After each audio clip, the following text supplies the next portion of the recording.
You push it and you speak. Okay. It allows you to project. Okay.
Good morning.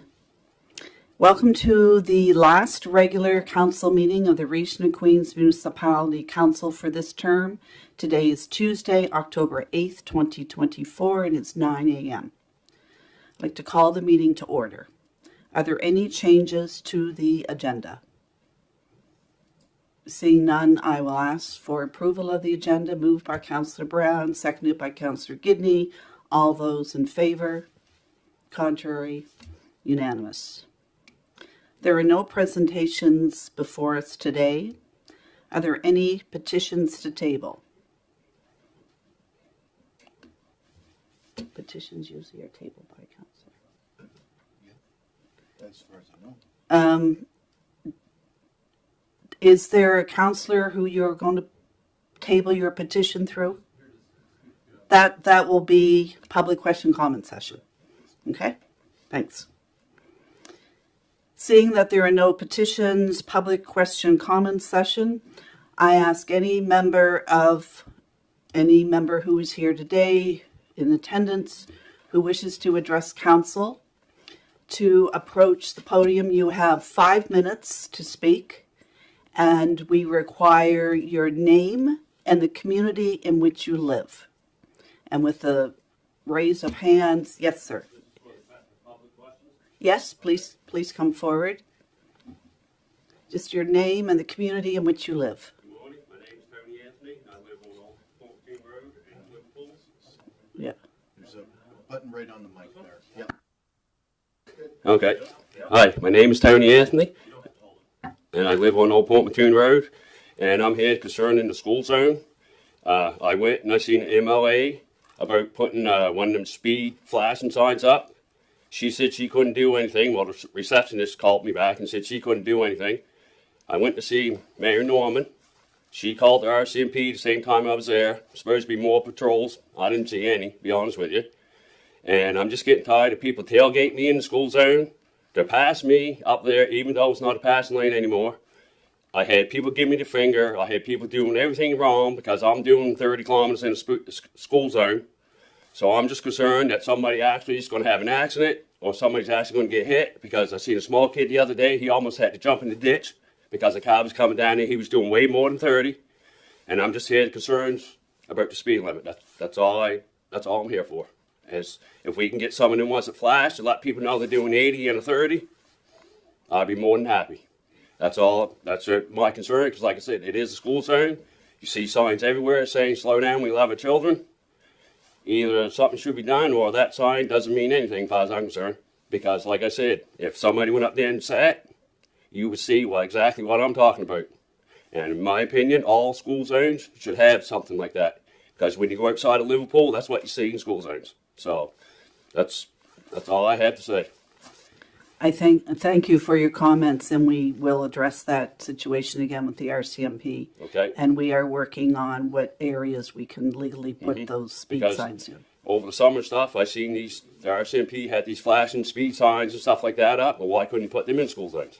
Just to let people know how fast they actually are, how they're going. Because like I said, I live up there. I've been there for 12 years, and you could probably go ask some of the people that lives up there, and they could probably tell you exactly the same thing that I'm telling you. So that's all I'm concerned about. And that'll be all. Thank you very much. Thank you. Thank you. Thank you for your concern. Yes.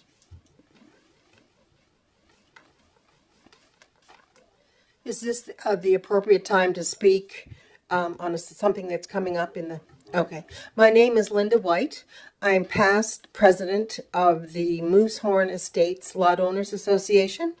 I went to the information meeting that they had in Greenfield in August, and I just want to speak just for my personal association. So we are a really well-working lot owners association. Our members receive a annual report. They get a financial and minutes of the last meeting. And so everybody knows what monies is being spent on the road. And for us at this time, we have a man that repairs the road, and then snow plows in the winter.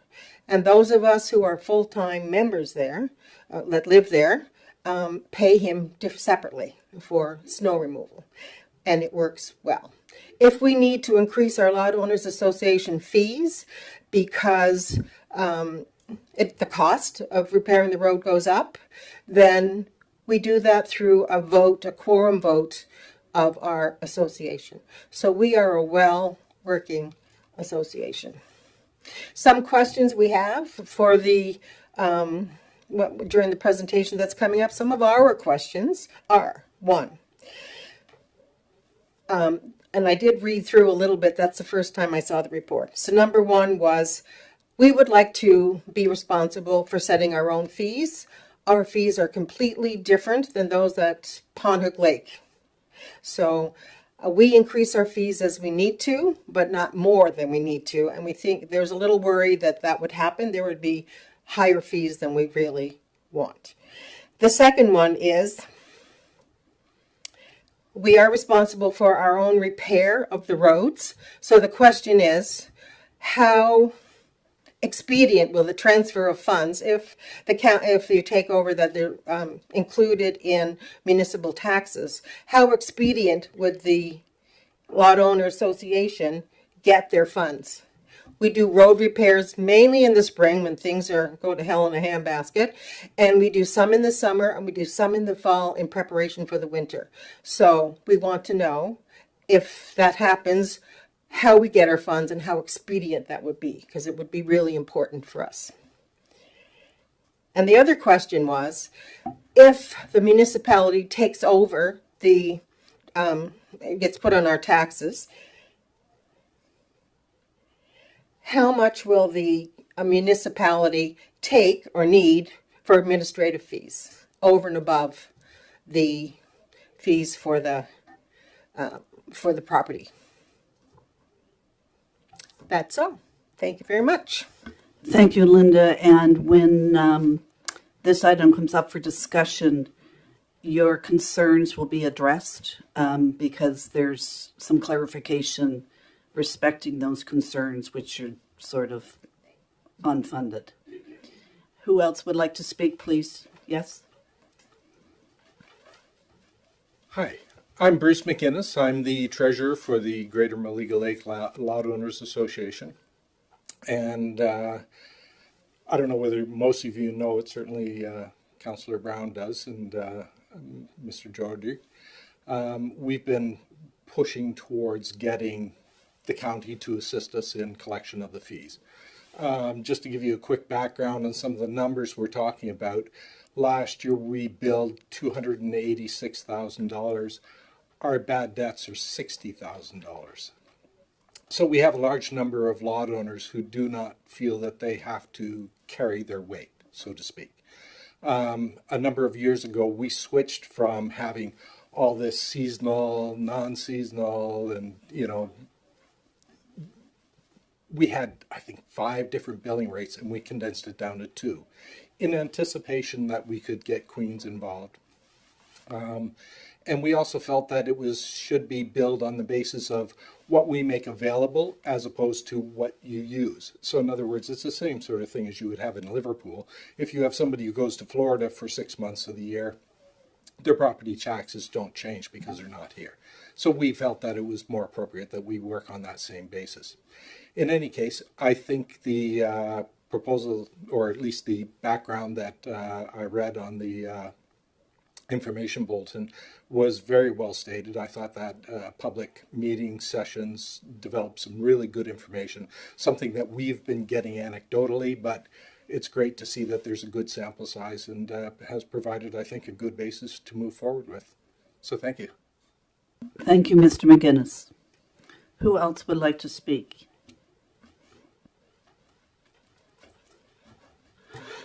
Courtney Wenzel. I live on Main Street in Liverpool, considered District 3. I came here with to speak on something that I didn't find in the agenda. I did see it in August's minutes and was assuming that it may be something that would be at the last council meeting of this council, and that is the reference to the contract, or I don't know the right word, but the plan to involve our work from planning and bylaws and building inspections to be with the Lunenburg Municipality. So what I consider this a bad decision. And I would urge council, I was going to urge council, I'll tell you what I had written, because I thought the motion would be here. Now, I strongly urge you to defer this decision to the next council. The council that will be responsible for overseeing the agreement and managing its outcome. Entering into a shared service agreement that could jeopardize Queen's autonomy and culture at the end of your term gives the impression of rushed decision-making. This is a major decision with long-lasting impacts, and it should be made by those who will face its consequences. Without this direct accountability, the full weight of this decision may not be felt here today, leading to careless planning. This is not the legacy that should define this council. Instead, your legacy should be one of thoughtful leadership and consideration for the future of our community. I have talked to a lot of constituents because, as you know, I am vying to be the candidate. I'm vying to run for District 3. And I haven't found one constituent yet that thinks this was a good decision. This is a poor decision. If we're having trouble filling jobs in this community, in this region, then I suggest we look into why, not contract out our work to Lunenburg County. That's all I have to say. Thank you for listening. Thank you, Mr. Wenzel. Is there anyone else who would like to speak? Yes. Good morning, Mayor, Councilors. My name is Grant Weber. You might have seen me here before doing a presentation for the Senior Safety Program. We've spoke with the Mayor, we spoke with the CAO. We have a recommendations before you today for the Senior Safety Program. As you know, we were asking for full-time, 5 days a week for Shelley to be employed by the region of Queens. Presently, she has 3 days a week through a grant provided by the provincial government that gives her the 3 days. The extra 2 days was taken up by Queens Home Care. So basically, so she would have a living wage. So she was working for home care for 2 days a week, and for us, the senior safety, for 3 days a week. The burden on the home care system, and now that it's closing down, Queens Care does not exist anymore, it's going to be Lunenburg Home Care. Her office would be moved to Bridgewater for those extra 2 days. We cannot lose our senior safety programmer 2 days in Lunenburg. So we're asking you to consider hiring her for the full 5 days with the supplement that we get from the provincial government, so that she may remain in Queens and serve our citizens of Queens. And I guess that's just my update on what the ask was. And the recommendation coming back is that to maintain the status quo. And the status quo is just not acceptable because she is being overloaded in work with home care, and the senior safety program is falling back. And we need the senior safety program in Queens. So I'll just give you that update for now, and thank you very much for your attention. Thank you, Mr. Weber, and I am sure it will be an interesting conversation when we get to that agenda Thank you. item. Is there anyone else who wishes to speak? Is there anyone else who wishes to speak? Hearing none, I will ask for approval of the regular council September 24th, 2024. Moved by Councillor Brown, seconded by Councillor Hawks. All those in favor? And first on our agenda is the senior safety services. There is a recommendation respecting the report, which we'll make in order to discuss that report. If someone would so make that recommendation. Councillor Gidney? I move that the Council of Region of Queens Municipality receive the report titled Senior Safety Services for Information. And that is seconded by Councillor Hawks. CAO Jodrey, author of this report, would you please review it? Yeah, thank you. So through you, Mayor, as was previously stated, Queens Care Society approached Council August 13th with an ask as outlined. So the ask was to make the position permanent, full-time, and covered under the region of Queens. And sort of there was also an articulation of what the salary would be, plus benefits, working space, those sorts of things. So I did have a conversation with the senior safety person as well as Mr. Weber. I also had a conversation with provincial folks that are responsible for providing the funding, as well as Lunenburg home care support.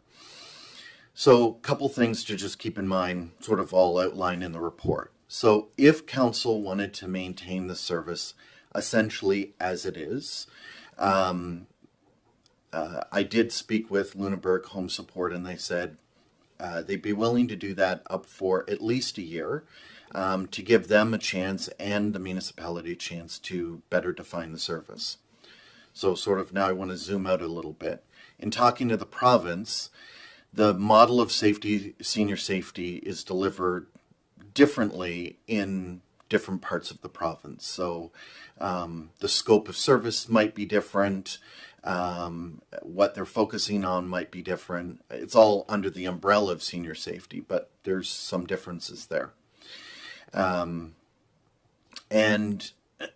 there is no funding parameters by the province. So they sort of say, if you're working on senior safety, here's $25,000 per county.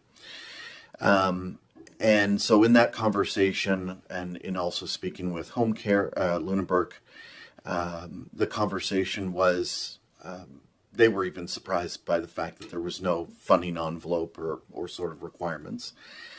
So anyway, to sort of zoom back in, so if council wants to continue the service as it is, Lunenburg would be willing to do that for up to a year. I'm sure we could ask them around making sure that position, those other 2 days when that position is working for home care, to stay within Queens. I suspect they'd be very amenable to that, but again, I don't know. I haven't actually asked them that question. Now, if council wanted to increase the service, there are two options, at least two obvious options to me. One is for council to increase the funding, so up to $35,000. We don't have an exact number, only because there are questions yet unanswered, exactly how much are the benefit costs and travel and all those sorts of things. So that's why I said sort of up to $35,000 on top of the $25,000 already given by the province. So that would make that position sort of 5 days a week focused on senior safety, and not the other 2 days of the week doing home care support. The other alternative is for council to say, yes, we would like to have this a region provided service, which would not be unusual, but I wouldn't suggest that it's overly common either. As I said, how services are delivered across the province does vary. And as I noted in the report, municipalities do contribute across the province, but it's not always that they're a municipal employee. So if council wanted to do that and make that position full-time, then sort of we're still in the same ballpark of needing to add about $35,000 of unbudgeted expense. The next term of council will obviously be approving the next budget, so there's no guarantee of any positions. We don't know what the next term of council will decide on any budget matters until they actually have a chance to deliberate. And I think the only other thing that I would mention is just in terms of sort of the different roles between council and council CAO. So council's role would be to talk about service delivery or services that you want to provide. But in terms of staffing, as you know, that is ultimately a CAO decision. Of course, you can change the CAO, but the CAO is responsible for staffing. So we couldn't make a motion, or council couldn't make a motion to fulfill the entirety of the request of appointing this person and paying them this wage and that sort of thing. That's sort of outside of the purview of council. But certainly you could say, yes, we want to provide this service, and then staff are responsible to implement it. So I hope I've kind of outlined what the options are and sort of why you might take one option versus the other. As I noted in the report, I guess the last thing I'll say is to give both, in recognizing this is the last regular scheduled council meeting, that there is a new term of council coming. There will be deliberations on budgets moving forward, and we don't know what their priorities will be. Along with the fact that Lunenburg has said, we'd like some time to define this. We should probably define what the municipality's priorities are. So for all those reasons, my suggestion or my advice to council is to maintain the status quo through Lunenburg home support for the next 12 months while we can sort those things out. Before I ask for any questions about the report, you'll notice that on your desk is a motion that I distributed. It was suggested in the report. Alternately, council could authorize the CAO to enter into a 12-month agreement. So that recommendation was not in the report. So just for your knowledge, when it comes time to debate further than the report, you do have that motion on your desk should council wish that. So any questions respecting the report? Councillor Brown? I had a question, but I'm not sure if it's about the report, but it might be about the motion that was put on our desk. Thanks. I have a question, but I'm not sure if it's about the report or about the motion that you just mentioned. Okay. The motion references 5-day home support within Queens County, but I think we're looking at more senior safety care instead of home support. So I think the motion would probably be not what we're wanting to discuss. Yes, excuse that error. I typed that rather quickly this morning. For when the time comes, if council wishes to discuss that, it would be senior safety. Any questions respecting the report? Seeing none, I'll ask for all those in favor of the report as presented. Contrary, 1. Is there any further motions that anyone wishes to make respecting this matter? Deputy Mayor Fancy, would you take the chair? Understanding the importance of senior safety to the citizens, and I believe those of us who have been on council have been to many homes and have encountered many seniors living alone or living with another senior. And I do recognize the value of senior safety. So I would like to move that the Council of the Region of Queens Municipality direct staff to enter into a 12-month agreement with Lunenburg County Home Support, providing up to an unbudgeted $35,000 funding to provide 5-day senior safety within Queens County beginning November 1st, 2024. Do we have a seconder for the motion? Seconded by Councillor Brown.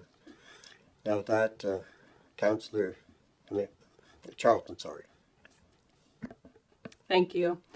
I have a few questions just in regard to this motion that Mayor Norman had just put forward, but also as a part of the package, it references Lunenburg County Home Support a few times, and I am struggling to understand how council could make a motion to direct staff to enter into an agreement with Lunenburg County Home Support when senior safety is currently being operated under Queens Care Society. So I'm just wondering if there's been any clarification from a staff point about that, because it's my understanding that as that's being handled by Queen's Care Society right now, it would actually be up to them if they wish to enter into an agreement with Lunenburg County Home Support, not council. And so I have a few other comments, but I would first like that to be clarified if possible, please. So as I understand it, Queen's Care Society is not a registered organization. So it's Queen's Home Care who... Sorry, Grant, can you clarify then? You are a registered society? And so you have the funding agreement with the province? Okay.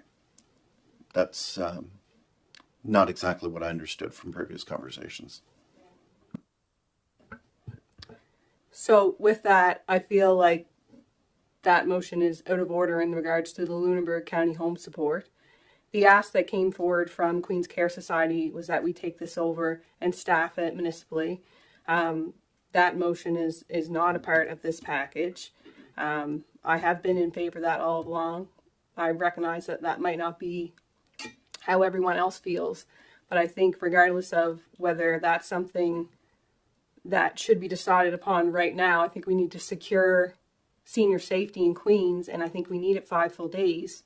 And so I'm not opposed to the motion of $35,000 additional funding, but I think that it needs to be amended to say with Queen's Care Society, because I do not feel that it should be Lunenburg County Home Support. And I think by putting that in there, we could end up in a bit of a pickle.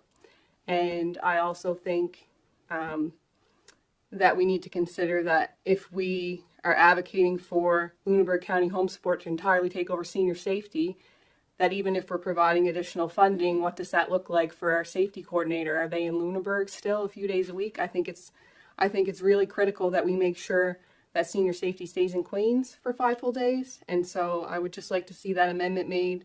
If that's the direction it's going, I can hang off to see, I'll read the room, but that's my view currently. I just think it needs to be within Queen's Care Society, and I think there's some misinformation here. Thank you. Is there any other people who want to say something for Mayor Norman says something? Mayor Norman. It was my understanding that it would work well that way. In speaking with members of Queen's Care Society, it was made very obvious earlier on that they did not want to take on the administration. However, if Queen's Care Society is willing to take on the administrative duties of the position, then of course I would definitely amend my motion that the unbudgeted $35,000 funding to provide 5-day senior safety is in agreement with the Queen's Care Society. However, when these talks first started, it was because they felt they did not have the administrative capacity to take that on. However, having said that, I would like to amend my original motion and remove Lunenburg County Home Support to be Queen's Care Society.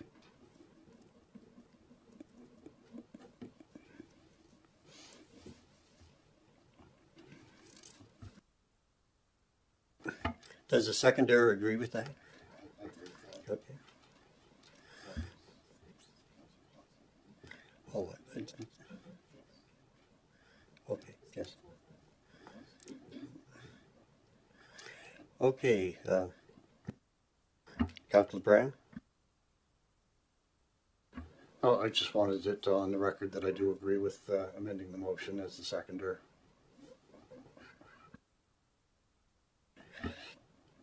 Okay, it's kind of complicated, but as we see. But anybody else have any other questions? Councilor Miro?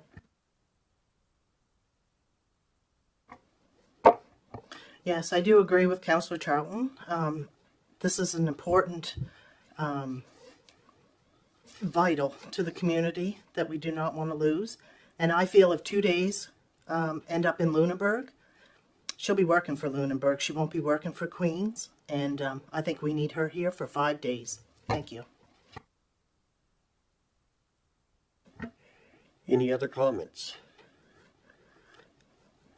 Councillor Charlton? I'm just wondering, given that this group is here and it has been done in the past by yourself, Mayor Norman, if there's any clarification points that needs to be said that maybe are not, or sorry, Deputy Mayor Fancy, to Queen's Care Society, because they're here, and I just, given the previous comment by our CAO, there was obviously a misunderstanding, and so before this really goes further, I think it would just be helpful if they have an opportunity to clarify any comments. Thank you.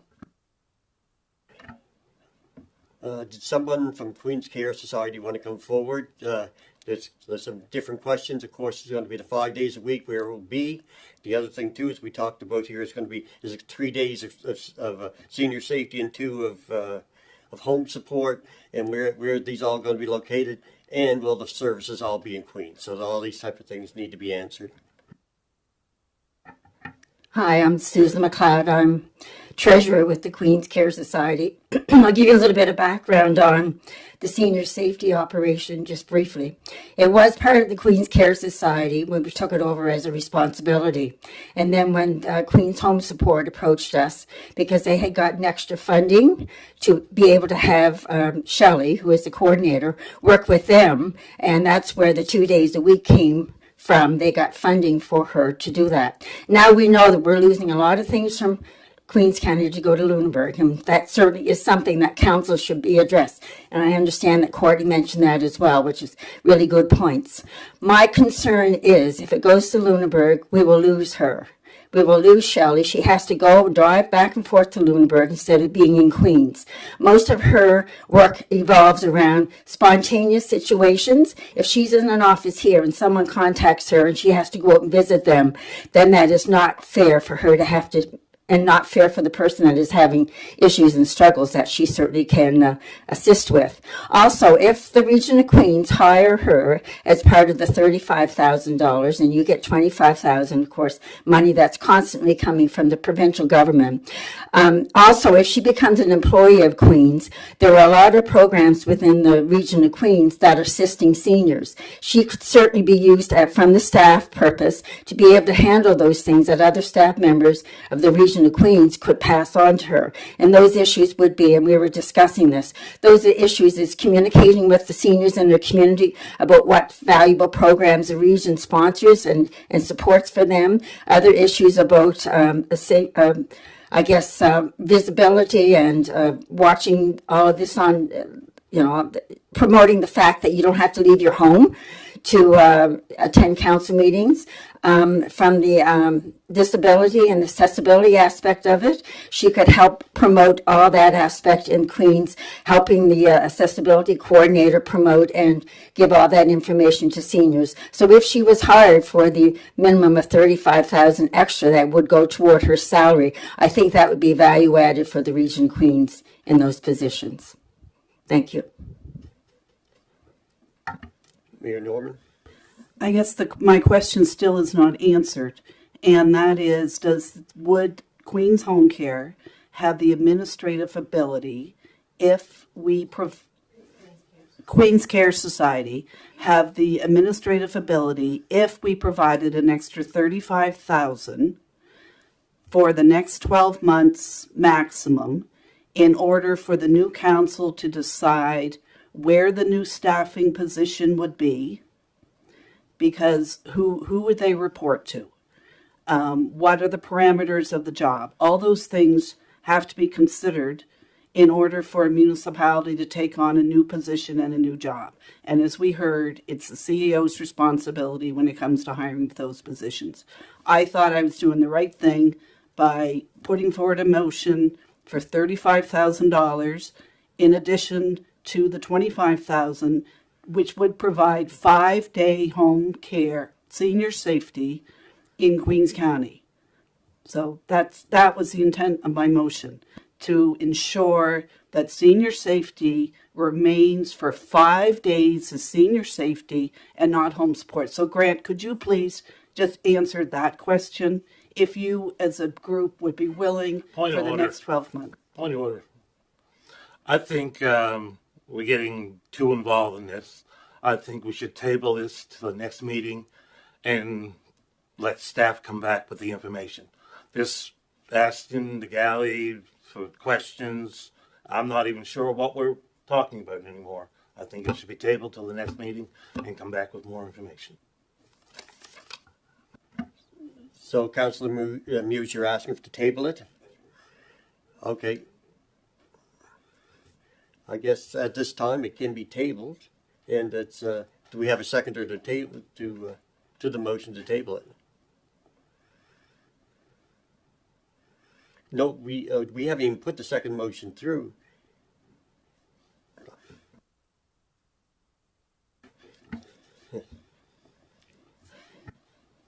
You have a motion on the floor. Councillor Muse moved to table it. No one seconded.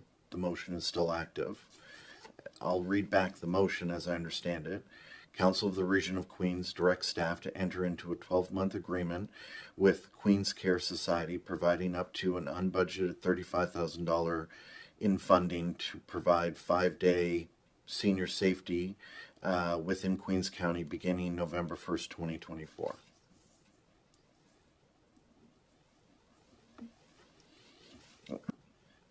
Okay, yeah, so we go back to the amended motion, and so it's asked to be tabled. We didn't get a seconder, so we're back to the amended motion.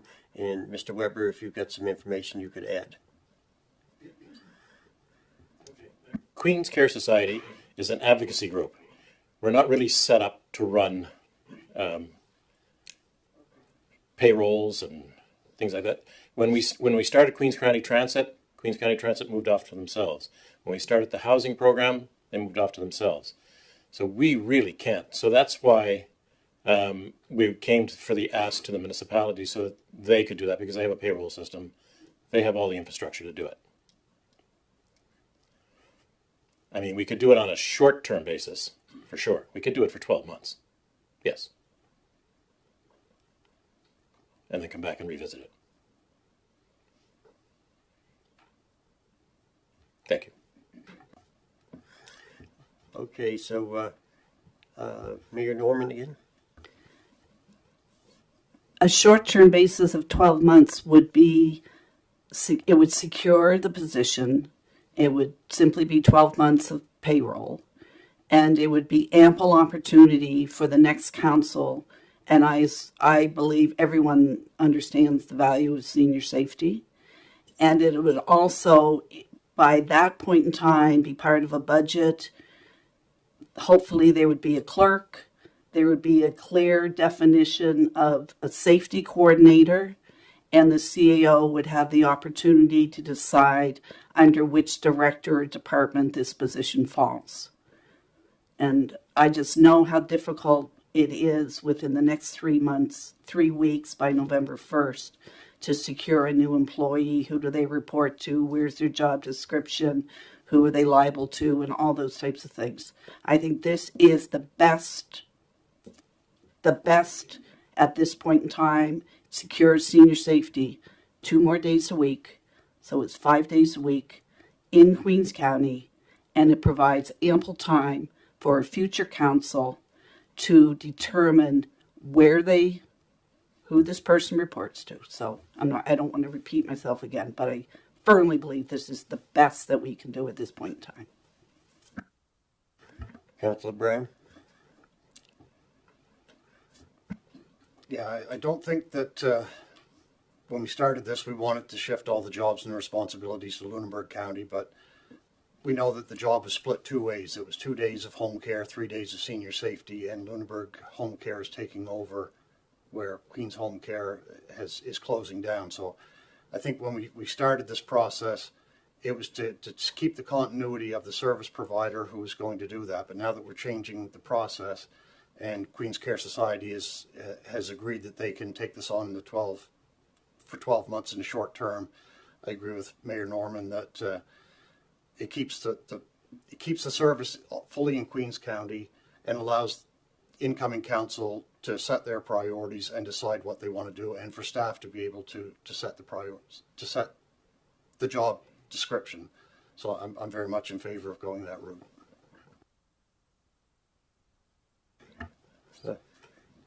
Councillor Miro? I am in favor also of Queen's Care Society taking it for 12 months. In no way did I want to see those 2 days go to Lunenburg. So thank you. The one question I go back to our CAO, Jodri, does this change, are we trying to change the job? Like you said that we can't create a job, that's your responsibility. Are we doing anything that would take it out of your responsibility?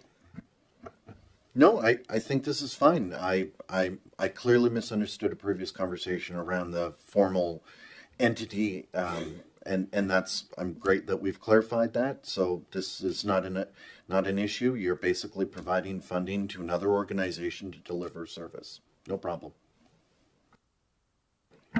Are there any other questions at this time? Councillor Charlton? I agree that this is the best way forward. I think for the longevity of Queens, looking at being able to staff this position from the municipality makes sense and has a lot of value. I do think we have a lot of programs that you could tie into these positions. When I think back of members of staff from finance going out and doing information sessions about low property rebates and different rebates and other things that were available in the community, I think you'd be able to partner something like senior safety alongside of those and get better value for our seniors in the community. I agree that this should be looked at long-term for the new council. And I also agree that we need to make sure that this stays viable for now. So I'm happy to support the motion with the amendment of Queen's Care Society. Thank you. Are there any other comments before we go into a question? The only other thing I would say is that when we have it here, a lot of people do not have vehicles to get to where they want to go. And if it's in Bridgewater, it's hard to do the service. Anyway, let's take a vote on it. All in favor? Contrary minded, so passed. Thank you, Council, for that robust discussion. 7.2 is private road levy consultation, and there is a recommendation. First one, respecting a report. Councillor Brown. I recommend that the Council of the Region of Queens Municipality receive the report titled Private Road Levy Consultation for information. Seconded by Councillor Charlton. An extensive consultation. CAO Dodgery, if you would provide the details within the report. Sure, and through you.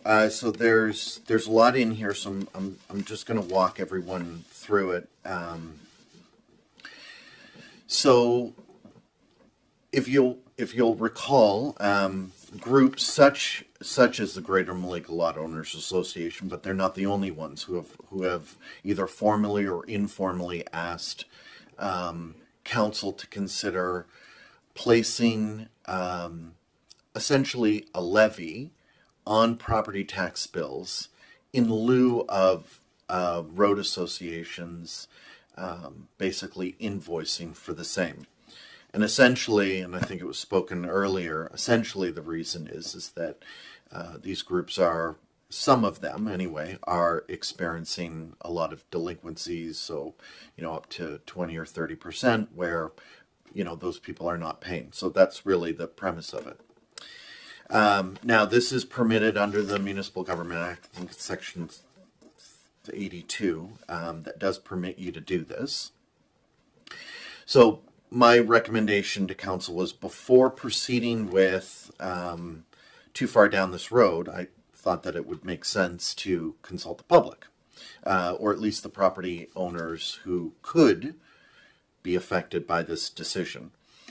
So we held, over the course of the summer, 5 sessions. 3 of them actually were virtual and 2 were in person. As I noted in the report, we had, 267 people participate. So what we did was we looked at where all the private roads were, and then we sort of mapped out all the properties that touched those private roads, found out sort of all the mailing addresses, and then we found all the unique mailing addresses. So if someone owned 10 properties, they got one piece of letter notifying them that we were doing this. If they owned one, they still got one letter. That way, at least all property owners were aware. So we conducted the sessions, and as I noted, sort of in the report, the way that we did the sessions was to try to gauge the level of interest and support for various aspects of this. So one of the interesting things, from my perspective, was that so we had people participate who we sort of broke them out into three groups. We had those that were already existing members of a lot owner association, those that weren't members of lot owner associations, and those, regardless of those two facts, identified as low income, so that we could understand how these decisions might affect those different groups. So what was interesting is a vast majority of the people fundamentally agreed that if you benefit from the road, you should have to contribute to the road. So that's important to know. A large majority of them supported, this is in both association members and non-association members, supported the idea that an association can request the Region of Queens to collect the fees, assuming that the association is the one actually maintaining the road.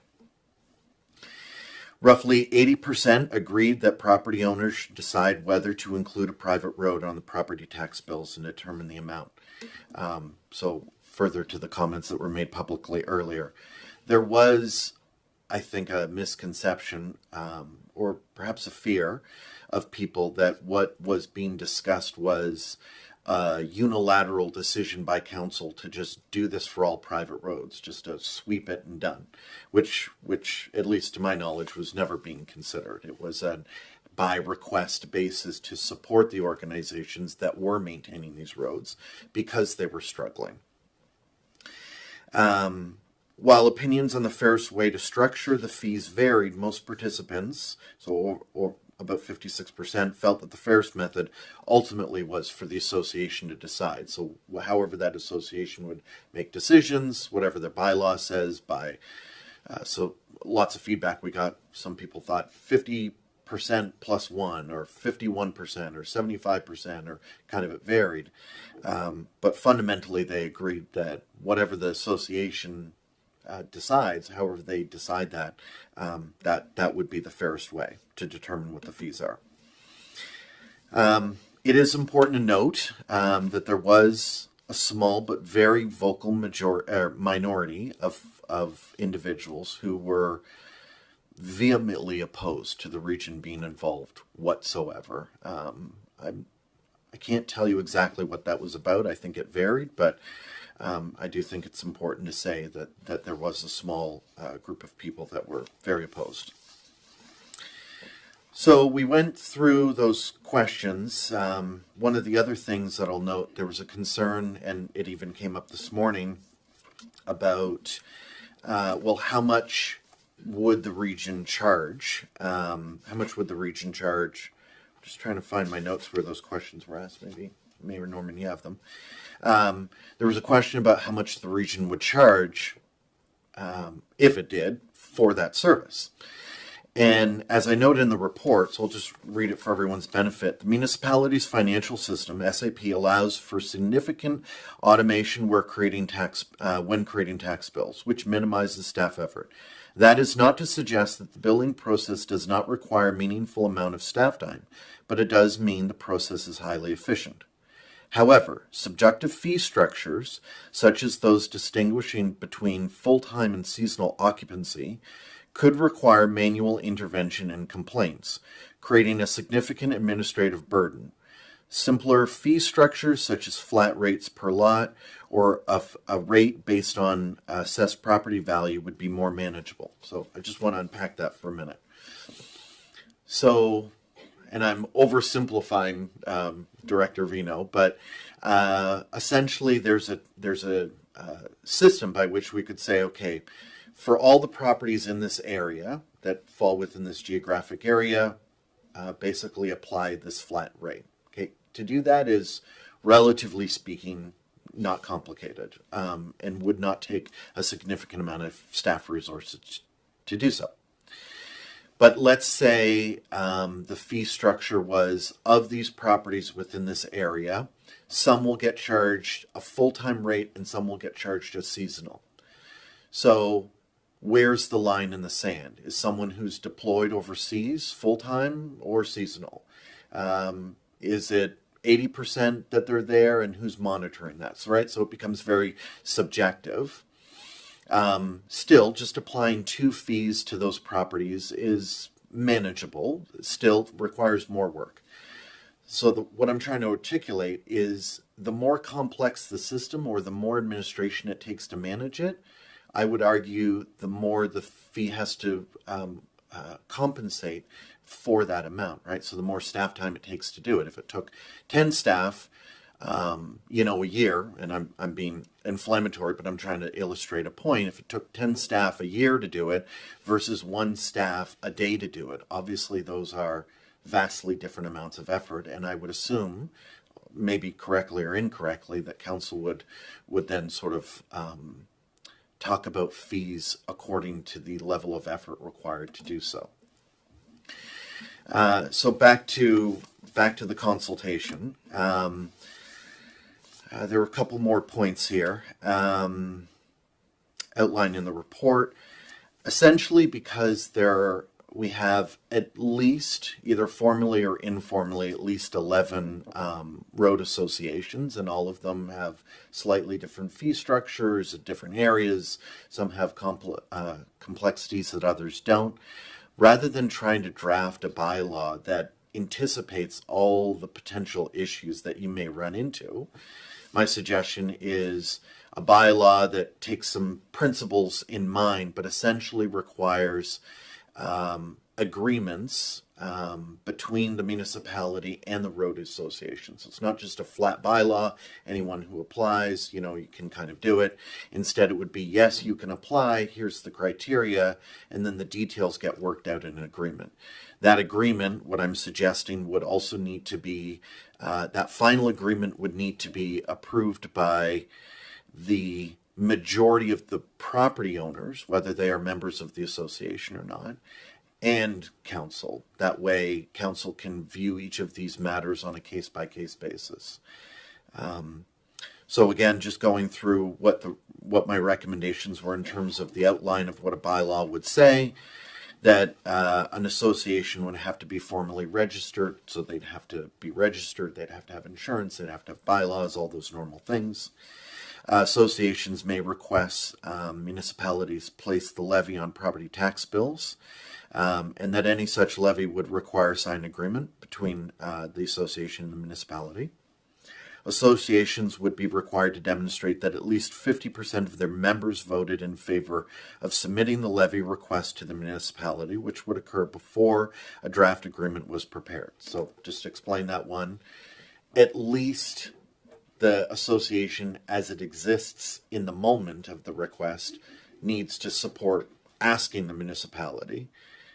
If they do, then we would go ahead and do that work. And then before it was finalized, a majority of the property owners, whether they are members of the association or not, would also need to weigh in. That because one of the concerns by some of the folks specifically that weren't members of associations was that they would be forced into a decision without having a say. So this sort of deals with that.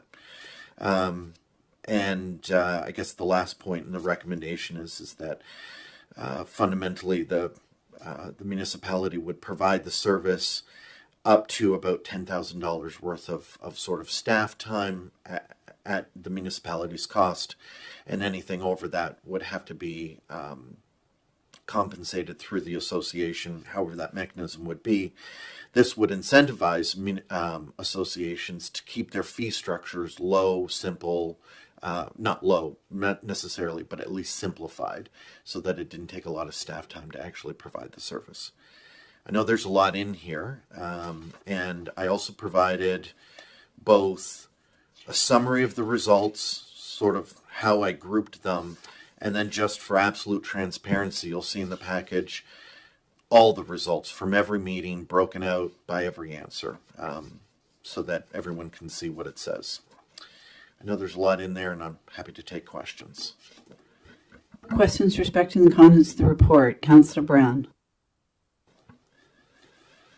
Thank you for the report. There was a lot of information there, and I attended 2 of the in-person meetings. And just to be clear, staff didn't let me have my stickers the second night, so I only voted once. But I do have a little concern about saying that we have to have 50% of the members, because we all know we've got public elections coming up, and we don't get 50% of anybody to show up for anything. You know, do we want to say that it has to be 50% of all members or 50% of members who attend the meetings? We know, you know, one will make it possible to happen, one will make it impossible for anything to ever happen. And I have concerns saying that we have to have 50% of members with that. So that's my major concern with the report. The other thing I'd like to say is that when we went to the meetings, a lot of people did come in with the misconceptions that we were going to force them to join associations, which couldn't be further from the truth. And once that was all explained to them, I think the majority were very happy with the process and the explanation. So I'd like to thank staff for taking on those meetings and clarifying it for a lot of people. And as with anything else, you're going to get people who are going to be against it no matter what. So, you know, and a lot of those were people who right now are not paying. And as we see delinquency rates go up, those people who don't want to pay are going to be against having to pay. So, you know, I think we have to balance that as in the thing as well. So thank you very much. Any other questions about the report? Councillor Gidney? Thank you. I reviewed this. There's a lot here, and I think this is the good first step. And to have a draft bylaw to look at in the future is going to make the big difference. Then we can actually identify things that look or as sorts and work from there. So I think this is a great plan. Thank you very much. Any other questions respecting the report? Councillor Romero? So are all property owners a member of these associations? And if they aren't, like, what percentage is a member? The answer to the first question is no. Maybe they haven't paid the fee. Maybe if there is a fee, different associations work a little bit differently. So just because you're a property owner at the moment doesn't necessarily make you an association member. However, I'm sure all of the associations would say they would love if all the property owners would be active members of the association. And sorry, I apologize. What was the second question? So I'm just wondering what percentage of the road owners or the property owners are not in the association. Like, is it half or is it? I'm not sure I know the answer to that, Councillor. I would only be guessing. I don't know.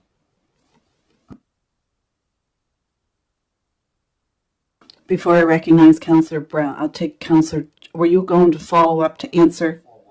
Do you want to just quickly follow up and then Councillor Charlton? I think an answer to that question from my experience is that there's private lot owners groups that have not formed associations, and there are groups that have formed associations. And I think the gist of setting this up was that a group would have to form an official association to be able to have the dues collected, and that would require the agreement of the members that live on that road or who access that road. You know, we're not going to say just because you live on a private road and you pay dues to somebody to plow your road that you're now an association. They have to be registered with joint stocks, and I think we've got 3 or 4 that I know of in my area that have formed official associations that are looking for this. There's other groups that want to do this and will have to form an association. But I think probably the vast majority right now are working on ad hoc methods to collect their road fees and have the roads plowed.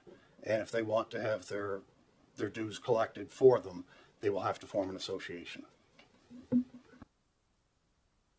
Councillor Charlton, you're okay? Is there anyone else who has any questions respecting the report? If not, I'll call for the question on the report. All those in favor of the report as presented? Contrary, 1. There is a second recommendation that deals with this agenda item. Councillor Brown. Thank you.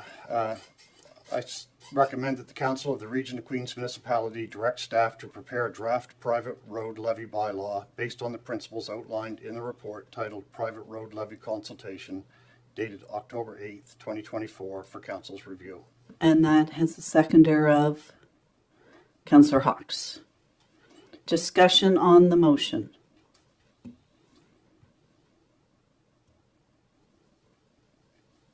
Councillor Charlton. So just to clarify to Councillor Miro's point is that, and I guess to Councillor Brown's, is you can't put a request forward like this unless you're an association. And so then if you live on a private road, you have a say in this request. Like you have a say in the vote, or only if you're a member. I feel like that was what Councillor Miro was asking. And so I'm just wondering, I feel like our CAO had referenced it earlier that a property owner had a say as well, whether they were part of a part of the association rather. So if we could just clarify that point. Thank you. Yeah, good question. So what this essentially is saying is that before it is put in place, a majority of the property owners would have to say yes, whether they were members or not. Thank you for that important clarification. Any other questions? Councillor Romero? I do have another question, and it's about the fees actually, and the amount of staff time. I know when we first discussed this, the Great Maliga Lake Association was going to pay the initial setup charge for this program, and it would be no cost to the municipality. And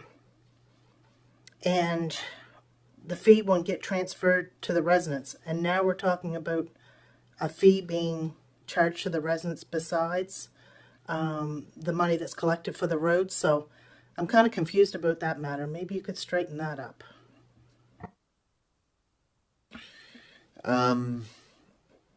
Yeah, I in fairness, I wasn't here for all those initial conversations. I guess is the first way I would respond to that. I think the other way that I would answer that question is that I think a vast majority of those property owners are looking to understand what services the municipality provides them. So I was trying to balance those things, but ultimately how if council considers this, how they want the fee structure to work and whether they want the association to pay no matter what the cost would be to the municipality to provide the service, those are entirely council's prerogatives. And Councillor Romero, if the motion passes and a draft bylaw is created, then the council of the day would be able to review it and decide whether or not they wanted a $10,000, whatever, first $10,000 for administrative work is not, we'll let you off on that one. But it's important when CAO Jodry mentioned about services, people on private roads have very little service from municipal government. I mean, they have fire protection from volunteer fire services, which we fund, but they have garbage boxes unsightly as can be at the end of the roads, and they have no street lights. So if you kind of weigh that, the next council may weigh those things and think about,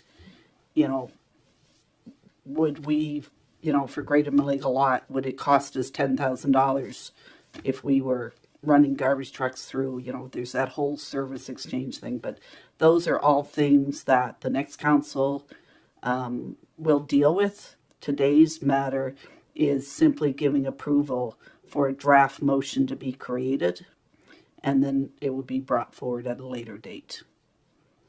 So today's question to council is, do you wish to move forward on this matter and approve the creation of a draft bylaw, which would then have to go through public hearings and other types of things. So that's the big question for today.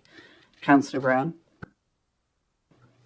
Yeah, a lot of the associations that exist right now, people sign off when they buy their lots that they will join the association. So it's, going forward, new associations that are formed, it will be different. But we're seeing a growing number of people who are protesting by not paying their dues. And the only recourse that an association has right now is to take their members to court. I think it's expensive. We all know that there's things that we would have done, but we don't want to spend the amount of money on court costs. And for small associations, to hire a lawyer, take a member to court, spend $10,000 when that's your annual budget is prohibitive. So it's a cancer that spreads, and this is a way we have to help our members who live on private roads. And I think one of the things that came up in the meetings was that almost 50% of residents in Queens County live on a private road. We already collect dues for roads in Queens County. A lot of people don't realize it, but our basic tax rate in Queens County is the same for every resident. The difference between what we pay in the county and what we pay in the town is for roads and sidewalks. So we're already collecting a sizable area rate for roads and sidewalks in this county, and we're not making the people pay an extra fee to collect those rates. Can you imagine what it would be like right now in Queens County, in Liverpool, if we had an association that when somebody didn't pay their taxes, we had to take them to court instead of collecting their taxes? It would be anarchy. We wouldn't have services.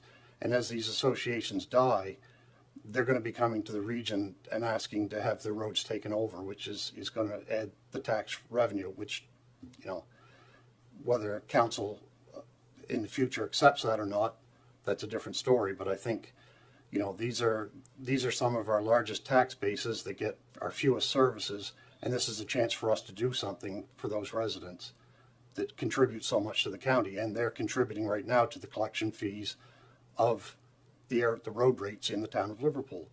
So, I think this is a good step to help maintain the roads. Most of the associations they're not gated communities. They're not keeping people out. They supply beaches. They supply boat launches to people who are not residents.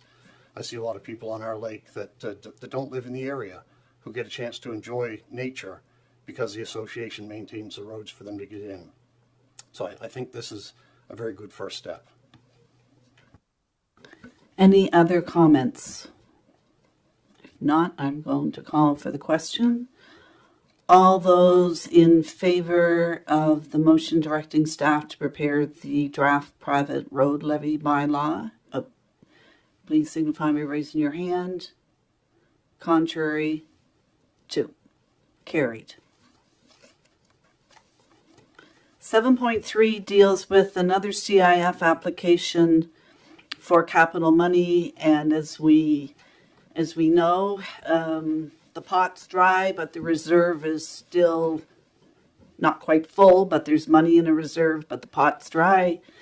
Ms. Sarita, Community Economic Development Officer, and there is a recommendation respecting the report, which we'll go over first. If someone would so make that. Councillor Gidney? I move that the Council Regional Queens Municipality receive the report titled 2024-2025 CIF Application West Queens Recreation Association for information. Seconded by Councillor Brown. The report, Ms. Sarita. So the West Queens Recreation Association has a very vibrant community hall located in Port Mattoon, and they were looking for support to get their cooling and heating system redone because it was just not working at all. The space is very well frequented. They have over 4+ events every month, and they are also a designated comfort center for the West Queens area. So it's a necessity to have proper cooling and heating and year-round operations, but also there's an impact to efficiency, which is a nice bonus. Their eligibility, you will see, is scaled down. Their request was for just a little over $3,500. Going through the calculations that are required for the Community Investment Fund policy, their bank balance was higher than what is normally seen for community groups, and as such, the calculations change. So I'm recommending that they get funded for half of what their eligible amount would be, which would be $1,531.25, and that falls well within the CIF policy guidelines. The other element to this consideration is the fact that if this is approved, it would have to either come from the Community Investment Fund Reserve, which is just at approximately $174,000, or from another source of your choosing. So, Questions respecting the report? Any questions respecting the report? Councillor Brown? I'm sorry, the numbers confused me a little bit, that they had $6,125 was the projected expenses, and they're eligible for 50%, which would take it to $3,062, but that included HST. How did that drop it to $1,500? so they would be. Oops. Sorry about that. So the way the calculations work, so they're eligible for funding, they're scaled back because of their bank balance. So they're eligible for 50% of what their eligible expenses would be. So $3,500 in half of that. And their original request came in a little bit shy of what it would normally have been because they included HST in their ask. So it's a little bit off there. We don't fund HST. So when I took out, 50% of what's eligible, typically, had they had a bank balance that was adequate for what the fund requires, they would have gotten $3,500 type thing. But now it's half of that. So there's a calculation that's required. And a lot of times, we've come to learn, and it's probably a flaw of the Community Investment Fund policy, having a bank balance of a certain degree, which is good for community groups, and we want to encourage that, is not always in their favor because the fund is designed for those who have depleted their resources and they're really struggling. Not that these groups are not struggling, but that might be set aside for siding or roofing or whatever in a later date. So hope that clarifies. Thank you very much. I wasn't aware that the bank balance had weighed into that, so that makes the explanation. Thank you. Any other questions respecting the report, Councillor Charlton? Just to follow up on that comment from Councillor Brown, it's my understanding from my time spent on the Queen's Daycare Association prior to being a councillor that if you can show the need for future renovations in upcoming budgets, that is also looked at from the municipal lens. So although you might have really a healthy bank account, if you can show that those are being allocated for future projects and things like that, those are considered. So I think that's important for community groups to understand, so that can be clearly articulated for these requests. Thank you. And that could be just put aside in a separate account and earmarked. Any other questions respecting the report? And I will add too, if someone has funds that have been given to them provincially that has been set aside for the year and they weren't able to use it, I can extract that and look at their reserve as a natural reserve. And then I have done that on many occasions. But this particular group has, it's over 90% of their whole fiscal year budget happens to be reserved. So it's a little bit different. It can scale from 25% to 50% and so forth. There's a tiered system with the Community Investment Fund.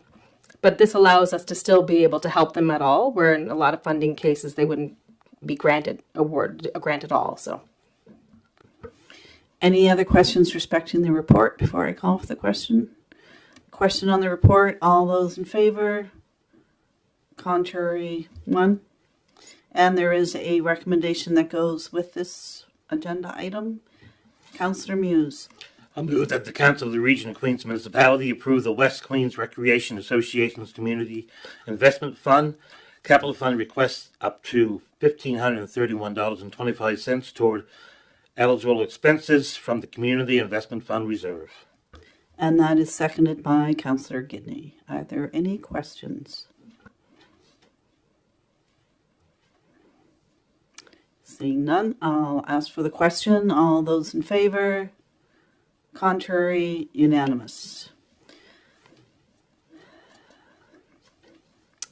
Ms. Roberts, Director of Recreation, Milton Centennial Pool. As she makes her way to the front, there is a recommendation respecting the report, which we will review. If someone would so make that recommendation, Councillor Hawks. Yes, thank you. I move the Council of the Region of Queens Municipality receive the report titled Milton Community Centennial Pool for information. And that's seconded by Councillor Brown. Ms. Roberts, if you would explain the contents of the report and why we're doing what we're doing. Sure. So in the spring, staff brought forward information to council on 2 separate occasions regarding the status of Milton Centennial Pool and the repair costs for consideration. At that time, council decided not to proceed with the repairs, and therefore Milton Centennial Pool didn't open this past summer.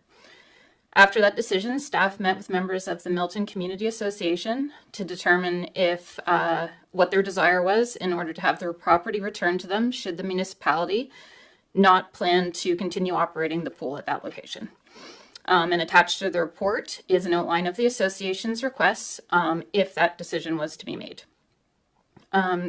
Staff has also been working at the new outdoor pool project, and in September, as you're all aware, that contract was awarded. You'll see as part of the report that Director Grant has provided an estimated cost to fulfill the association's additional requests, and that would be for the demolition, removal, and infill of the pool, and is estimated at approximately $30,000. And they felt that could be completed by the end of spring 2025. So the deed we currently have for that property states that at such time that the seasonal swimming pool ceases to operate as a public facility, that the lands and premises be returned. Obviously, that official decision hasn't been made, which is why we're here before you today. We're not currently operating that location as an outdoor pool, and therefore we're bringing this forward for your consideration. Questions respecting the report? Any questions respecting the contents of the report? If not, I'll call for the question that we've all understood the contents of the report. It's unanimous. And there is a subsequent motion that Councillor Fancy, you are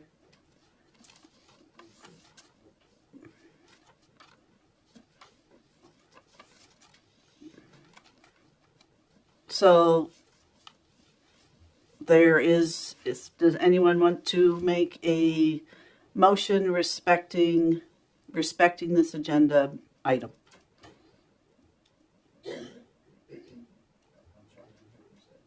A motion respecting this agenda item?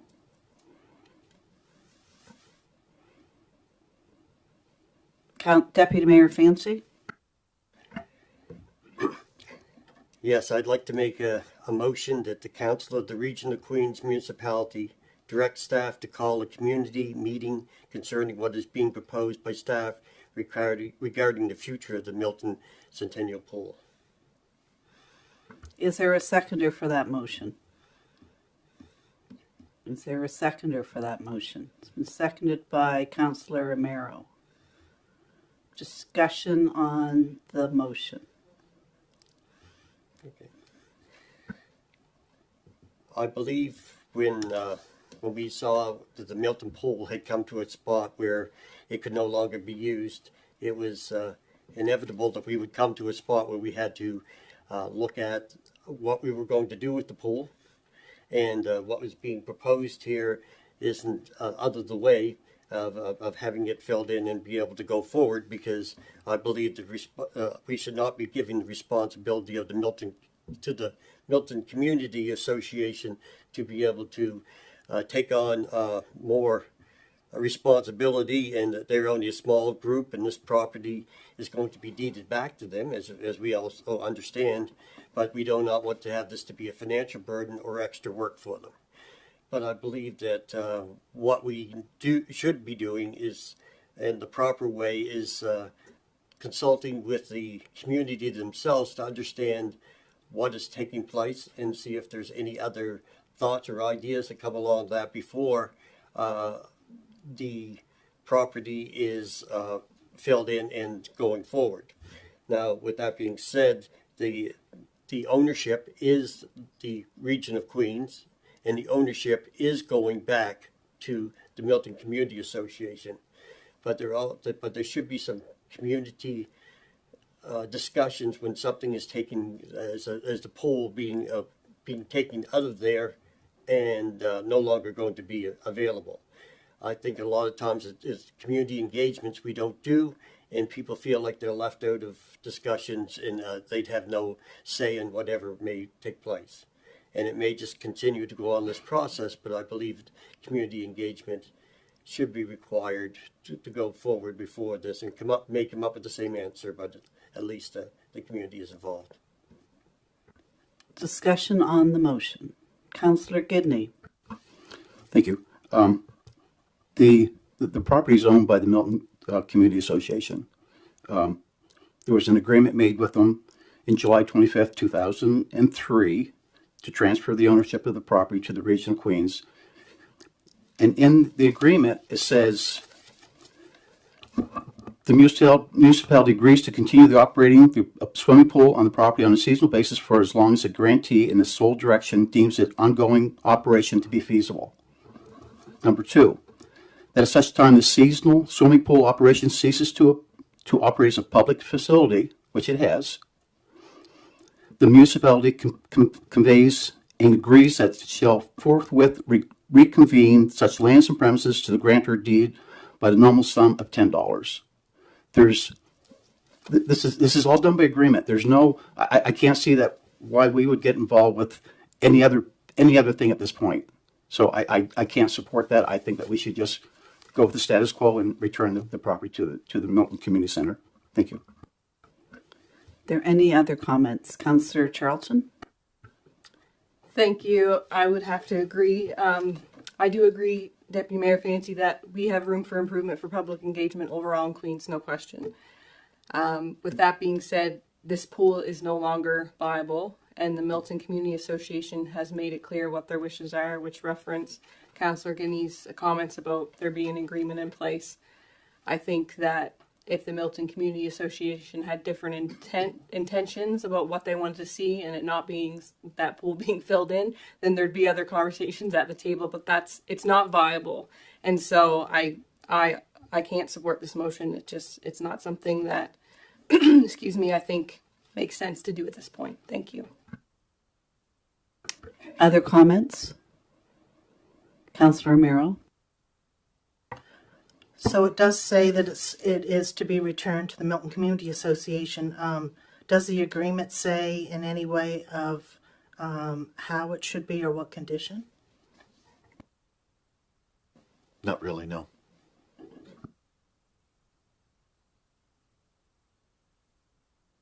Any other comments? Deputy Mayor Fancy? Yes, I understand the legality of it is that we have it and we are returning it back to where it's supposed to legally go to. And the condition, again, it doesn't say that, but as a region, I believe that we need to take the responsibility of making sure that it's no cost or work to the association that when they get it back. The problem is that through most of the things we do, is we do not have consultation with the community. It's still in something being taken out of the Milton community that no longer will be there. To do things legally is fantastic. We're doing it right, but I think our consultation with the community, and there may be somebody who would come up with some grand idea that it could have been something done differently than what we're doing is filling in the hole or leaving up the fence or something that they could bring to the Milton Community Association and say, would you guys consider this? Once it's done, you can't undo it. So that's all the consultation is with the community. But I understand that we're going to go legally through, and that's fine. I can do that. Just before, I just checked back on this agenda item within the last few days, and I did speak with Matthew Wynot. I just wanted to ascertain that they hadn't changed their mind, that this is what they wanted, and he reaffirmed and actually called from bingo last night with other director members there. This is definitely what they want. They want it back. They want it filled in. They have plans for it, and they intend to hold community meetings. So I don't think we should interfere. Agreement's an agreement. Councillor Charlton? Thank you. I was just sort of commenting on the same lines that Milton Community Group is an association, and so they can hold those community meetings and make those decisions about what that whole area looks like with members of the community. And I think that anything above and beyond that, if we get involved, I think we're overstepping on a board's role. Thank you. Are there any other comments? If not, I'll call for the question on the motion. All those in favor of the Region of Queens calling a community meeting concerning what's being proposed, signify by raising your hand. Opposed? Motion is defeated. We still need to deal with this matter though, and there is a Councillor Charlton. I move that the Council of the Region of Queens Municipality approve an unbudgeted expense of up to $30,000 for the demolition, removal, and infill of the Milton Centennial Pool, and that once the work is completed, the property known as the Milton Centennial Pool, identified by PID number 70232624, be returned to the Milton Community Association. And the seconder is Councillor Brown. Are there any questions respecting this motion? I think we've, Director Roberts, do you have anything else that you'd like to add to this? I thought in 4 years you might get it right, but I think you might need some more time. No, no. Your comments and Councillor Charlton's were exactly what I was going to say. Councillor Brown? I just want to say that it's a sad day for me to see the swimming pool gone. I mean, I took my swimming lessons there when I started my first ones at 4 years old, and was there for a lot of years, and a lot of people around this table and in this room have worked there as lifeguards at the pool. So it was a big part of our lives growing up in Queens County, and it's sad to see it going, but I'm hoping that with the letter from the Milton Community Association that we're going to see new life bred into that area, and I look forward to what's happening. And I concur. It'd be interesting to see what their plans are and what their community decides to do with that green space and playground space. Councillor Charlton? Although it is sad to see Milton Pool close, I think it's important to note that for 2 summers, there have been children in our community who have not been able to access swimming lessons and pool users who have not been able to access that pool. And we will have a beautiful new replacement of the outdoor pool for people to use in the community. And I'd also just like to note that I think it's fair for us to fill this in on our expense and not the Milton Community Association. So happy to support this as I moved it. Thank you. Any other comments? Not, I'll call for the question. All those in favor? Contrary? Passed. We've been in for an hour and a half. Is there anyone who wishes to take a 10-minute break? Let's get up and stretch your legs. So we'll take a 10-minute break and we'll re-adjourn at 10:40. Thank you.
That's what I was. 1 minute to 10:40. 10:40.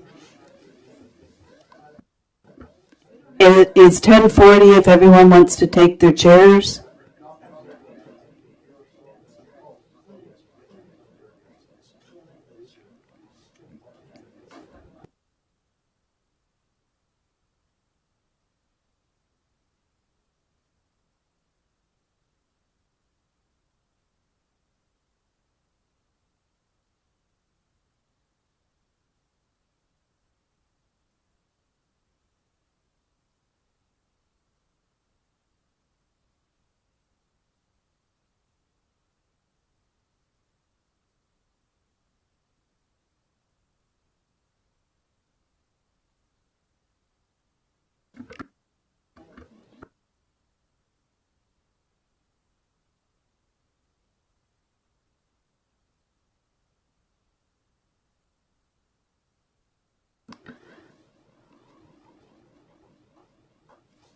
We'll just start the introduction to 7.5. Councillor Muse will join us shortly.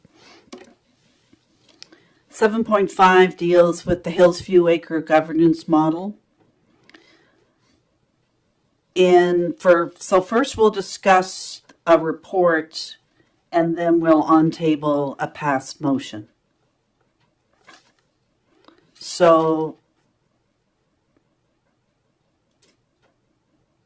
there is a motion respecting simple report has nothing, so we'll just do the report first. If someone wants to make the motion respecting the report.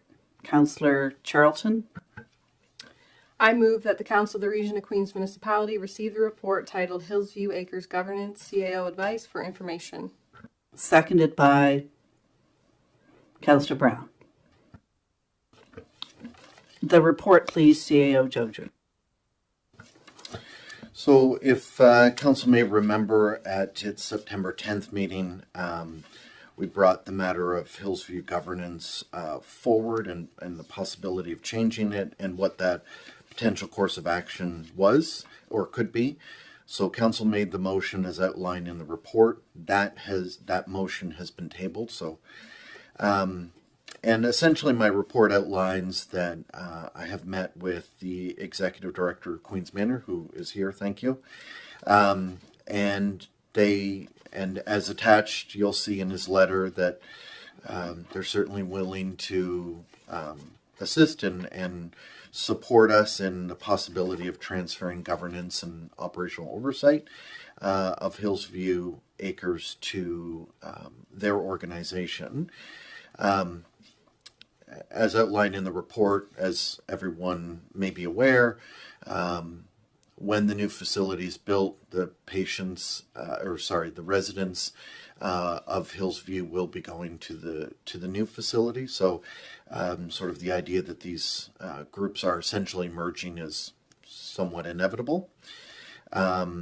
So I did have a further conversation. We did talk about it, and that followed his letter to us. But essentially, my recommendation, based on conversations I've had with both some Hillsview staff as well as the executive director at Queens Manor, is to really have council provide direction to initiate discussions and consultation regarding a transition process, and then define what that potential transfer and operational oversight would look like, ensuring that staff employment is maintained, upholds quality of care of residents, and that obviously whatever decision is made, whatever draft plan we come up with, we'll have to make it through both council, the society's board, and ultimately as the licensor, the Department of Seniors and Long-Term Care would also have to sign off on that. So really we're just looking for council's direction rather than going forward with developing our own board to oversee Hillsview, rather than that direction, working with Queens Manor to figure out what that could look like for them overseeing it, and then bring that back to council, which obviously will take a little bit of time, but we would do that as quickly as possible. Questions respecting the contents of the report? Seeing none, I'll ask for approval of the report. Unanimous.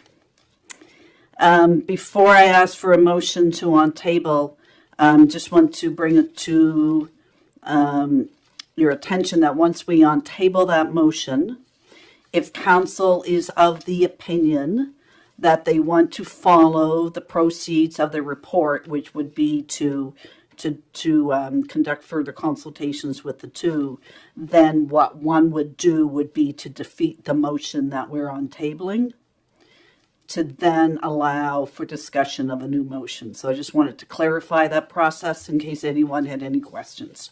So first we need a motion to untable the motion. So it's moved by Councillor Charlton that we untable the motion that reads the Council of Region Queens Municipality consider at their September 24th meeting the motion to direct staff to request an issue for a proposal to consult stakeholders and provide recommendations regarding changes to the Hillsview Acres governance structure, and that is seconded by Councillor Brown.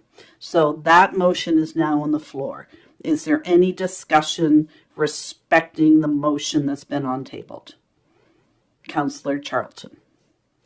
I would just say with the information that has come forward here that it doesn't make sense for us to issue an RFP, so I obviously won't be voting in favor of that.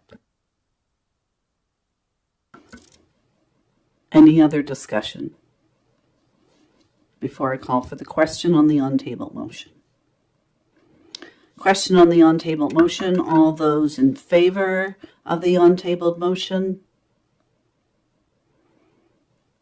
Against?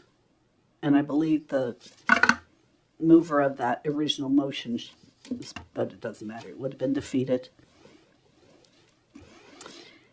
And we still need to deal with the issue of governance for Hillsview Acres and as it moves forward. So there is a recommendation within the package of how that could be dealt with. Councillor Brown. I move that the Council of the Region of Queens Municipality direct staff to enter into discussions with the Queens Home for Special Care Society and conduct further consultations with stakeholders to develop a transition plan for Hillsview Acres and possible change in governance and operating oversight, and that staff be directed to present a draft plan to Council at the earliest opportunity. Seconder is Councillor Romero. Discussion on this motion, please. Councillor Charlton. I'm happy about this motion. The only thing that I would like to see is a date added in, recognizing that it will take some time, but I think this all came to fruition when we realized that there was a lack of oversight with governments relating to Hillsview, and so I would like to see a date added instead of to council at the earliest opportunity to council by January 14th. I think that would give staff some adequate time, but also would give a comfort level to the new council coming in to understand the next steps and how this can be dealt with properly to make sure that governance is being put in place in a timely manner. Did you suggested January 14th? Can I ask why you suggested that date? Sure. So this is our last regular council meeting, and I'm just going to pull up a few dates here. But with the new council coming in, they're not being sworn in until the end of October. We have November the 12th, November the 26th, and December the 10th. So there's only 3 meetings before that January 14th meeting. And recognizing that our CAO said this would take some time, I felt like if it's by January 14th, then that if it can be done sooner, great. But if not, it's suggesting a time frame there so that we can make sure that this is being dealt with in a timely manner. That was just my view. I'm just going to, is that because this has 2 sides to it. It has our side and the other side.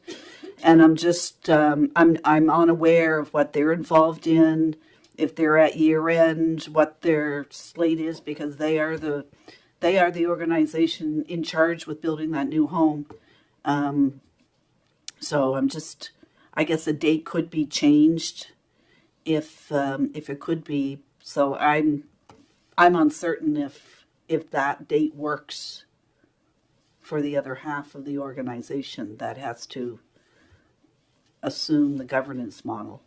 And I'm also curious because we now have Audrey Womble, our administrator now, is reporting on a regular basis. So I'm wondering if that gives us a little more leeway if we weren't. But to staffs, is it possible by January? I mean, anything's possible, and I guess that's really not a question I should ask of staff. Would it be allowable, or the administrator of Queen's Manor is here, would council be in approval if I ask the advice, and I know we usually don't do this, but seeing how the administrator of Queen's Manor is here, Councillor Charlton, could I have your approval to ask the administrator if he felt that would be an adequate date? I don't have an issue with that. I guess it would also just come down to the members of council, and I do see Councillor Brown's hand's been up for a while, so I think it would be fair to just open up maybe the discussion first and see where it lands, because if others aren't in favor of setting a date, I think it's irrelevant. So you're not going to make that amendment at this Not point yet. in time? Okay. Councillor Brown? Thank you. I'm completely comfortable with the motion as it reads at the earliest opportunity. I think staff are very cognizant of the liability that we're operating under when we were told that we don't have the proper structure in place to do this. And I think they're moving forward. We've got a report here. We've untabled a motion. It was defeated so we could get to this point. I think they're going to move as fast as they can with all the moving parts to get this in place to minimize the liability to the Region of Queens and to council. And I'm fairly comfortable in having it done at the first opportunity, because I think it will be done at the first opportunity. That's my feeling. Any other comments respecting, and I guess we're the question isn't about the main gist of the motion, it's about at the earliest opportunity. Any other concerns respecting that wording? Councillor Charlton's just trying to flush out if she needs to make an amendment or not.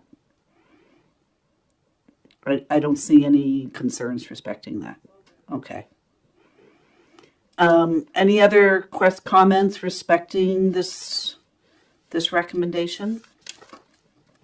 If not, I'm going to call Councillor Brown. I just want to go back to what I was saying, that there was a lot of oversight that was brought to our attention by KPMG, I think it was, that came and did the talk with us, and we realized that we weren't up to date on the governance model. And I think it was an oh crap moment for most of us when we realized the liability that was there. And I think moving this forward this way is probably going to be the quickest way to have a proper governance model in place by a group that understand what's there, who have all the moving parts. If we can go in with them, I think it protects the residents, it protects the members of council, and it protects all the people in the county that things are going to be done right. And going forward, I think this is the proper way to go. Any other comments before I call for the question?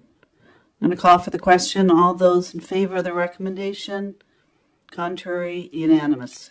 Now, 7.6 is a prime example of the result of a governance, when we had our governance training, and we are back to apparently years ago. And this is, I believe, our third time. Ms. Swambolt, who's our Hillsview administrator, has been with us to give a monthly report, and this is something I know is going to continue until the governance model gets determined. And so she's just going to let us know about the inspections and the approval, and there is a motion recommendation respecting the report, so we can begin that. Councillor Brown.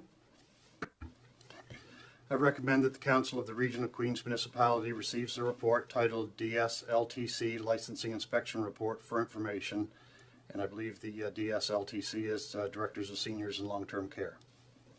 Thank you for that. And seconded by Councillor Charlton. Ms. Womble, the floor is yours. Good morning. I just wanted to review our inspection report. On the 12th of September, we had inspector come in from the Department of Seniors and Long-Term Care, and they reviewed the happenings, the facility, as well as our policies and procedures. Within that report, we received within the next day that they had found 4 deficiencies. 3 of the 4 deficiencies involved documentation errors or gaps in resident medication administration, resident treatment records, and the communication with external healthcare providers. The 4th deficiency involved a visit from the Office of the Fire Marshal that occurred on August 7th, where they found that both the sprinkler system and the fire alarm system were past due for inspection. Completed compliance action plans have been submitted to the Department of Seniors and Long-Term Care as of, I believe, last Friday. We submitted the report for their further approval. In terms of our compliance actions, we will involve staff reviewing current and new policies on each program requirement, as well as additional management audits of the charts and the medication administration record, and further coaching and performance reviews if required. The third compliance action will ensure service providers are to check in with Hillsview staff both pre and post care visit to provide a report, which will then be communicated into the resident's personal chart. And the final compliance action to be completed, which has been completed with inspections of both the alarm system and the sprinkler system, that was completed on September 20th. And the Office of the Fire Marshal actually visited a second time that day and has approved the facility for compliance on all requirements. And I believe there's just a copy of his approval for compliance on the next page. Thank you, Ms. Wambold. And just as an example, a service delivery would be someone coming to do foot care. Yes, an external source, whether it be right. that or VON or anybody that comes in to do a contract service with their residents. Yeah. Right. So they're, okay. Any questions respecting the report or the goings on at Hillsview? Councillor Brown? I just had a question. Who does the fire inspection? Like, I know the fire marshal's office has to come back and do it, but who does the actual inspection on the system? Troy Fire and Life Safety come out on a quarterly, semi-annual, annual inspection of both our fire alarm system, so the alarms as well as the sprinkler system. It was pushed back a little bit because we were getting the upgrades to get ready for our elevator upgrade. So what we were trying to do was just to tie it all in together, and it just got delayed because of getting everybody in together. So Ryan Murphy, the fire marshal, was aware of that and had just requested it to be done by a certain time, and we were able to get everybody together and get it done, and happy to be in compliance. Yeah, thank you. I just wasn't sure if that was done through building officials, because I know we have some building officials that do fire inspections. So I was curious if our shared service agreement was helpful to that or not, but apparently it wasn't. Okay, thank you. Any other questions respecting the report?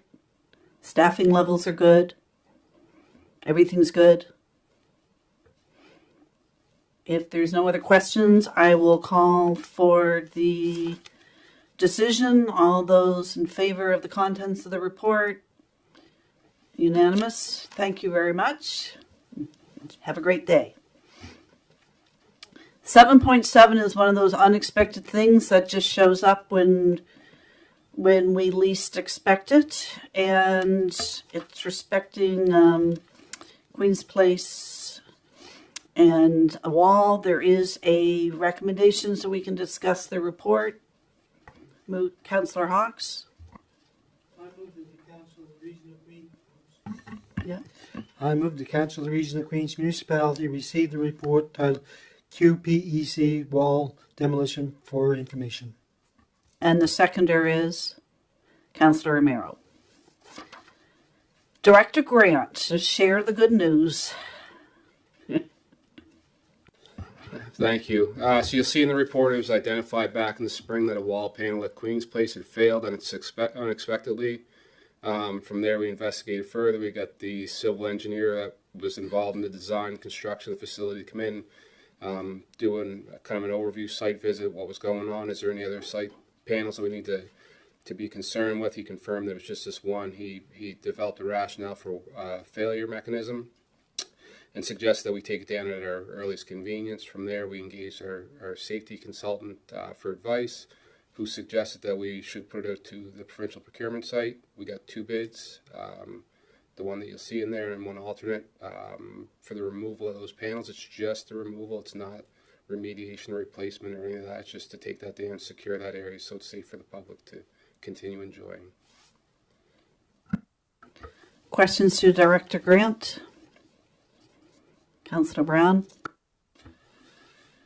Is the wall panel like more of just a covering, or is it a structural aspect of the wall?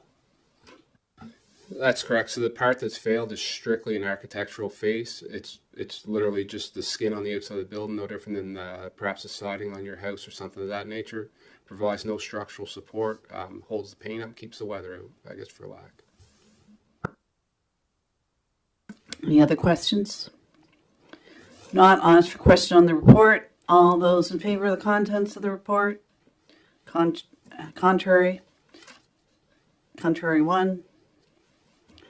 And there is a second motion that's the action that will remedy this. It's within your package if someone would so make that motion. Councillor Romero. I move the Council of Region of Queens Municipality approves the unbudgeted expense of $124,600 plus HST for the demolition of the failed wall slab at Queens Place Americenter. And that's seconded by Councillor McGidney.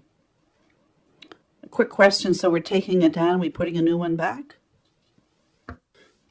Once it's removed and we can have an additional look at what's in behind it, we can look at how we're going to put it back up. We have some ideas out. We put our feelers out to contractors, and if they can reinstate it like it looks today, or perhaps it's another architectural face of a different style, we'll determine that and we'll be back again for money, obviously, as it's unbudgeted.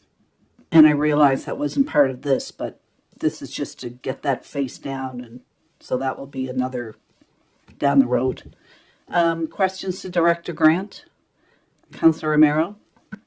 So I presume all the other panels were inspected as well? That's correct. So at the time of the site visit, we walked around the entire building inside and out. We looked at every single one of them. It was only this panel that it was clear that it failed. The rest of them perhaps showed some sign for attention down the road and follow-up. So we'll be developing, I guess, a monitoring program to ensure that if we do observe something like this in the future, perhaps we can save it earlier as opposed to have it tore down by a private contractor. Other questions? Seeing none, I will ask for the decision on the expenditure, the unbudgeted expenditure for the demolition of that field wall slab. All those in favor? Contrary? And while these are not listing where they're coming from, for expenditure line, are fine. We have healthy reserves. So CAO Jodry, you and senior staff will determine from what lines those come from. Yes. Discussion, and Director Grant will 8.1. May as well stay there though. And so there is a report. This is dealing with Market Main Street intersection. There is a recommendation respecting a report. If someone would so make that report. Councillor Charlton.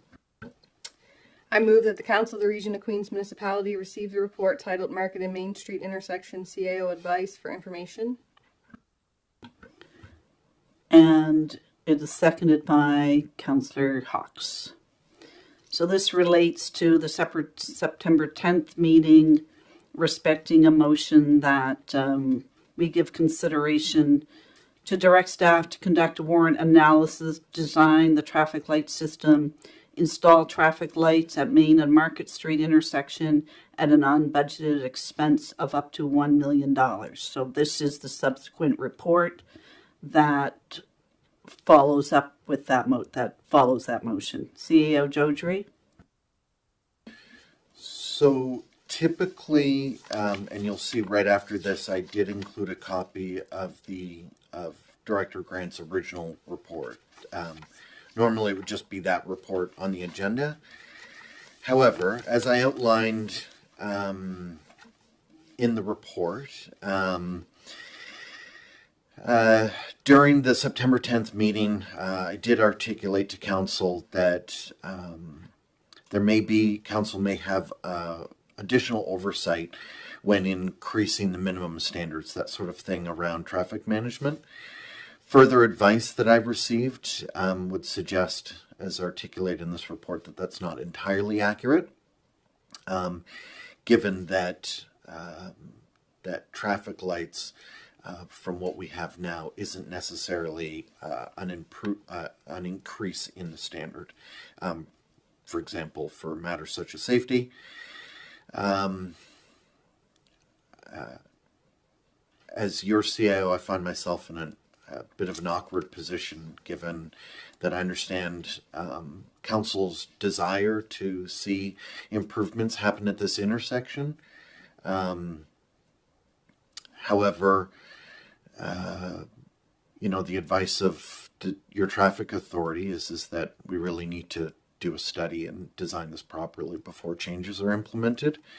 And so I would suggest, and this report outlines, that our advice continues to be that if council wants to see some additional changes at that intersection, to direct us to develop a scope and an estimate as to what that study would cost and bring that back to council for their consideration. That continues to be our advice. Questions, comments on the contents of the report? Councillor Charlton. Thank you. I was the one that originally put that motion forward about consideration today for traffic lights because it was said that council could do that. I recognize that there's different information here suggesting otherwise. I just have a few questions in regard to the comprehensive assessment. It was my understanding that was being suggested, and it wasn't just Main and Market Street that comprehensive assessment was going to include.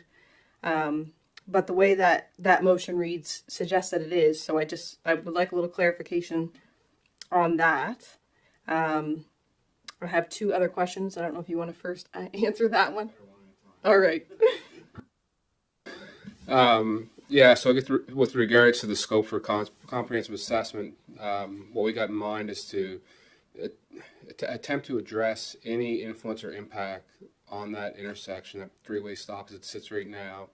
I think it's going to be important to bring in a consultant from outside to tell us whether we're, within the bounds of what we need to look at, or we're too broad or not. Because without understanding how traffic moves in that intersection and the neighboring intersections as far back as it takes to really rationalize what impact traffic lights at one location might have on the whole neighborhood as a whole, we're not going to have a true picture of whether lights might improve that situation or not, or maybe it's maybe Market Street's a one-way street if it's better served that way. There might be other alternatives in there without looking at everything. So I think without getting them involved, it's hard to nail down what that scope looks like, but it certainly will be more broad than just Main and Market Street.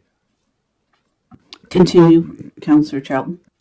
Okay, so it'll be fair that, for example, like Bristol would be considered the intersection where people are pulling out from the waterfront and turning left or right towards Main and Market or towards Bristol. Like, we would be looking at larger scale of something like this?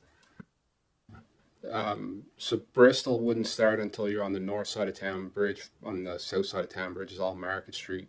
I would expect that the scope of this would definitely look from, say, Water Street to Reese Street and portion of Court, Jubilee, Gorham, kind of that whole neighborhood as it sits right now. Does that answer your question? Thank you. So I'm just wondering how this kind of assessment would be different from previous studies? Because I've heard from some residents in the community and previous council members who were like, this was looked at, there were studies before, we couldn't do anything else, which is why we're at where we're at today. And so I'm just wondering how that would differ. And I also believe that the warrant analysis is also different from this comprehensive assessment. So I'm just looking for that to be clarified as well. Thank you. You're right. So warrant analysis is definitely a different piece of the puzzle, I guess, or a different ingredient in that recipe altogether. Warrant analysis would look at statistics and figures from a more impartial approach, if you will, whereas a study would combine that with some professional expertise and judgment to say that, okay, this makes sense, this doesn't make sense. So it's taking two things together for reassurance. Previous studies looked at, I guess, level of service and how effective that intersection was in moving traffic, how safe it was from kind of that perspective. People were getting to their destination, generally unharmed perhaps. So going now another 10 years into the future from when that last one was done, probably doing all that work again, broaden it a little bit more outside the scope of what that study from 10 years ago was, doing the warrant analysis. All of those things combined, I think, will give us a good answer what we need to do to improve that intersection. So Director Grant, so from what I understood, you said it will include all the market, and we all hear of complaints from people getting out of the parking lot. So would that all tie into the three-way, like that whole strip of market? Not necessarily.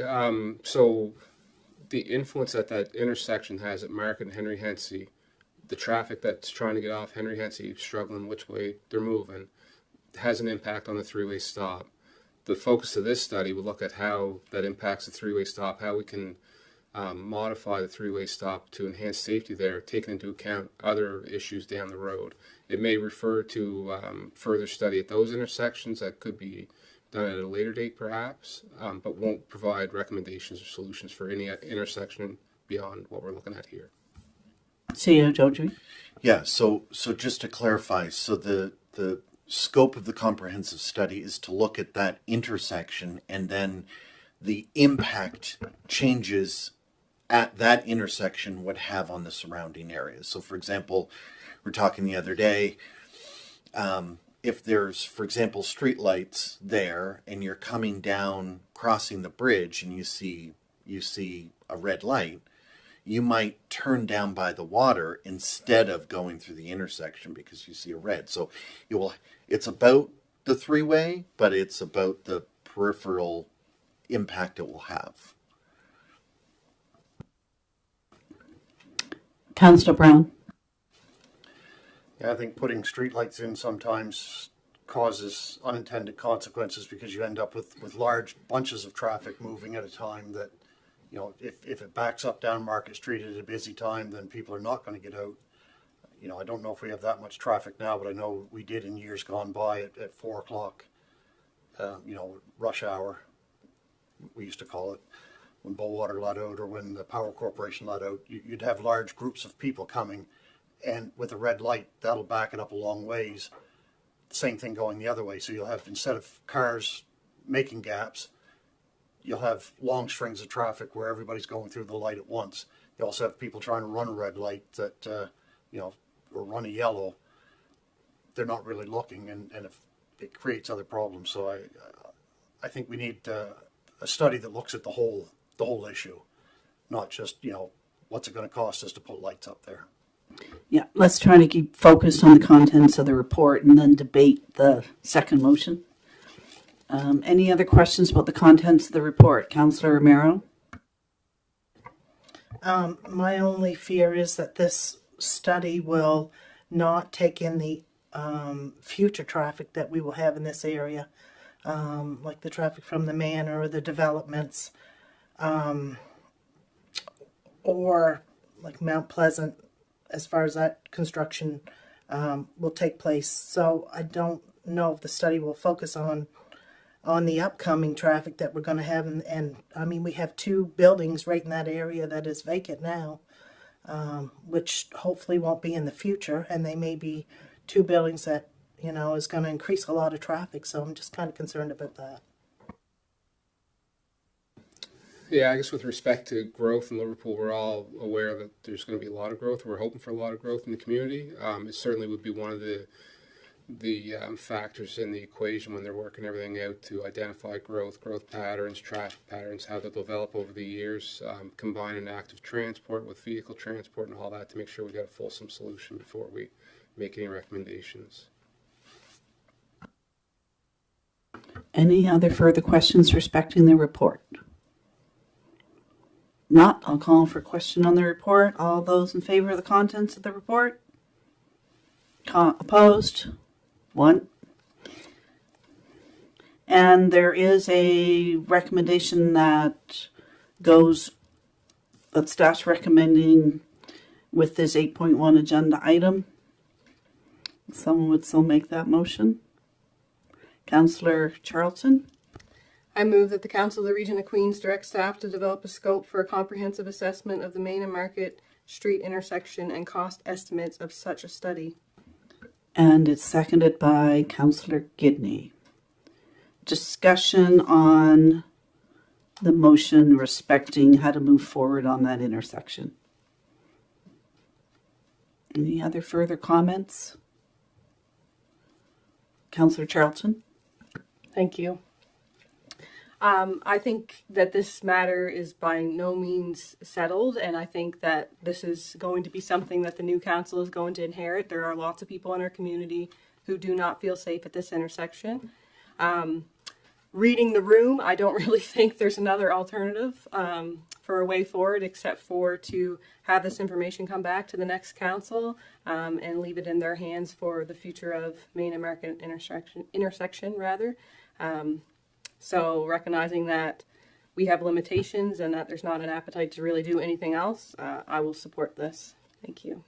Thank you, Councillor Charlton. Any other comments before I call for the question? I call for the question. All those in favor? Contrary? Unanimous. Thank you, Director Grant.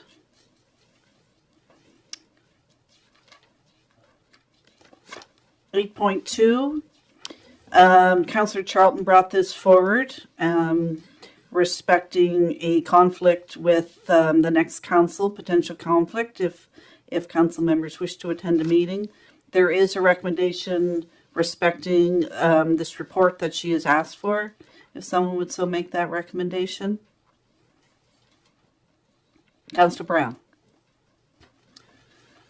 I recommend that the Council of the Region of Queens Municipality receive the report titled November 26, 2024 Council Meeting for information.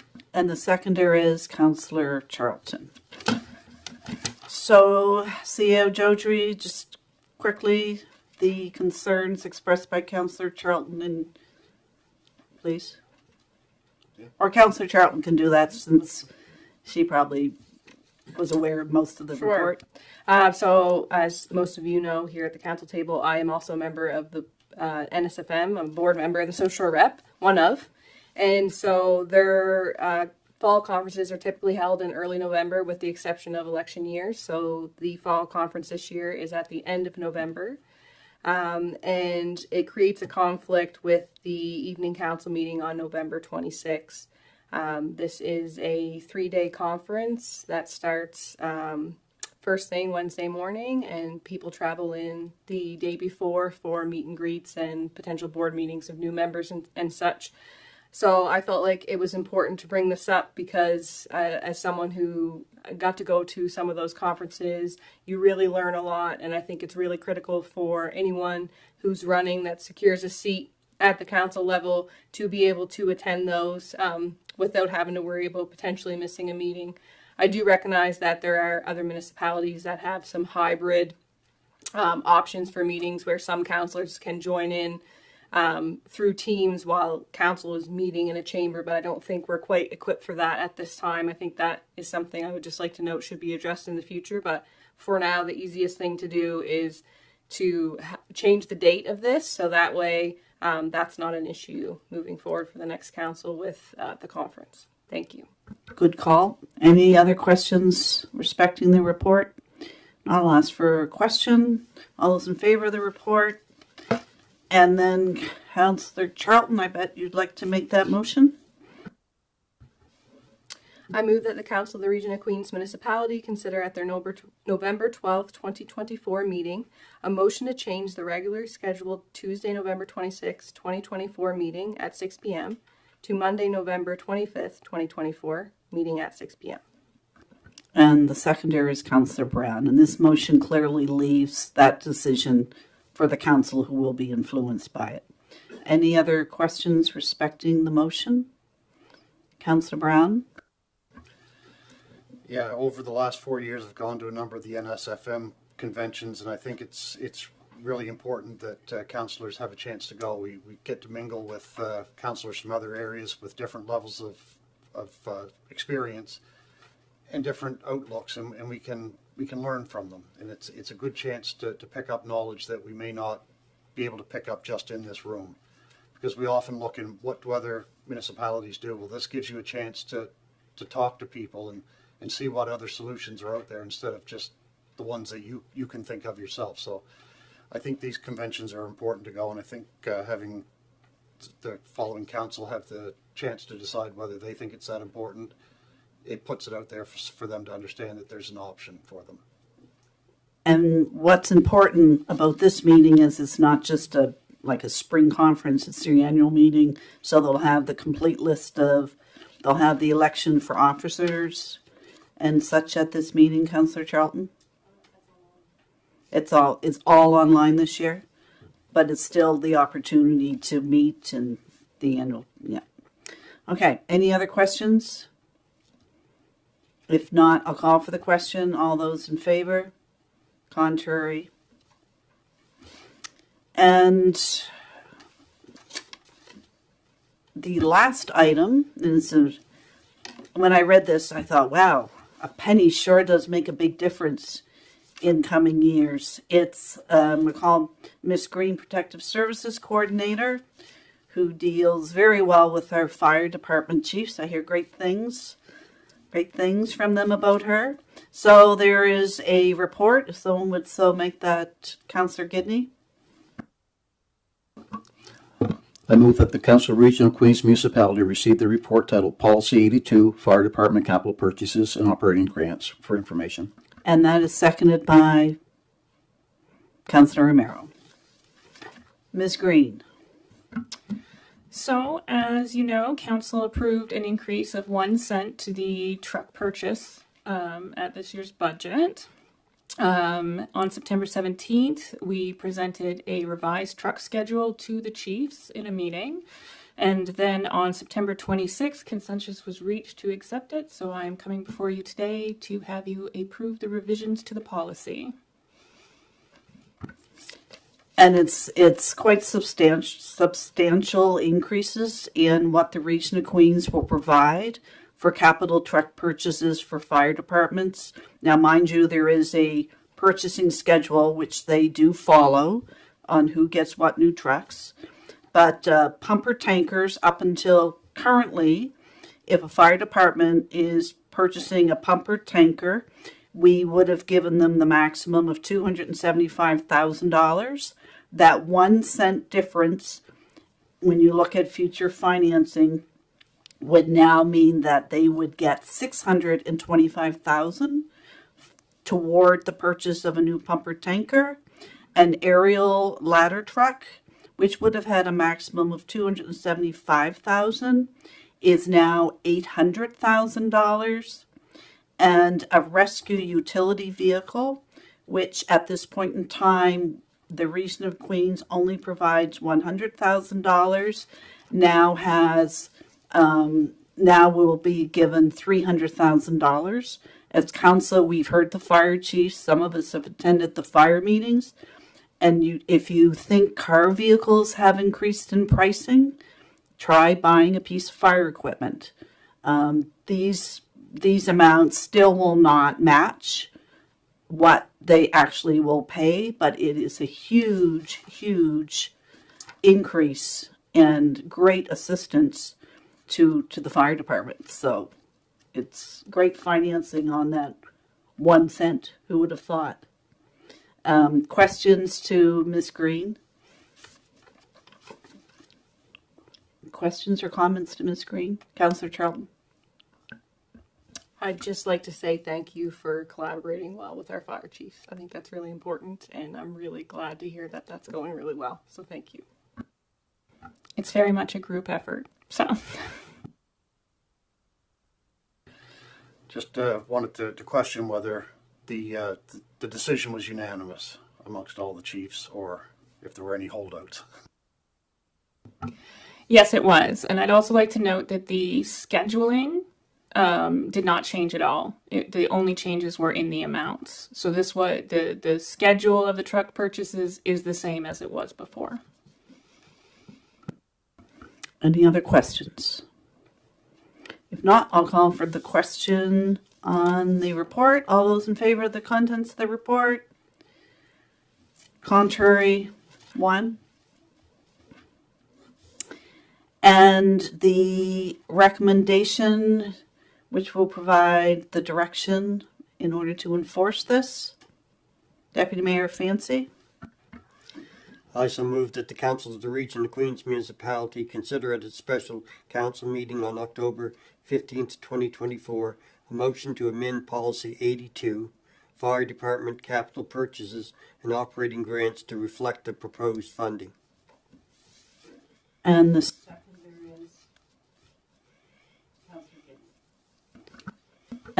is Councillor Gidney. Are there any comments respecting this? I think this is a great thing, and I'm sure it will be great relief to those fire departments. Councillor Brown? I bet you're holding your breath wondering what I'm going to say.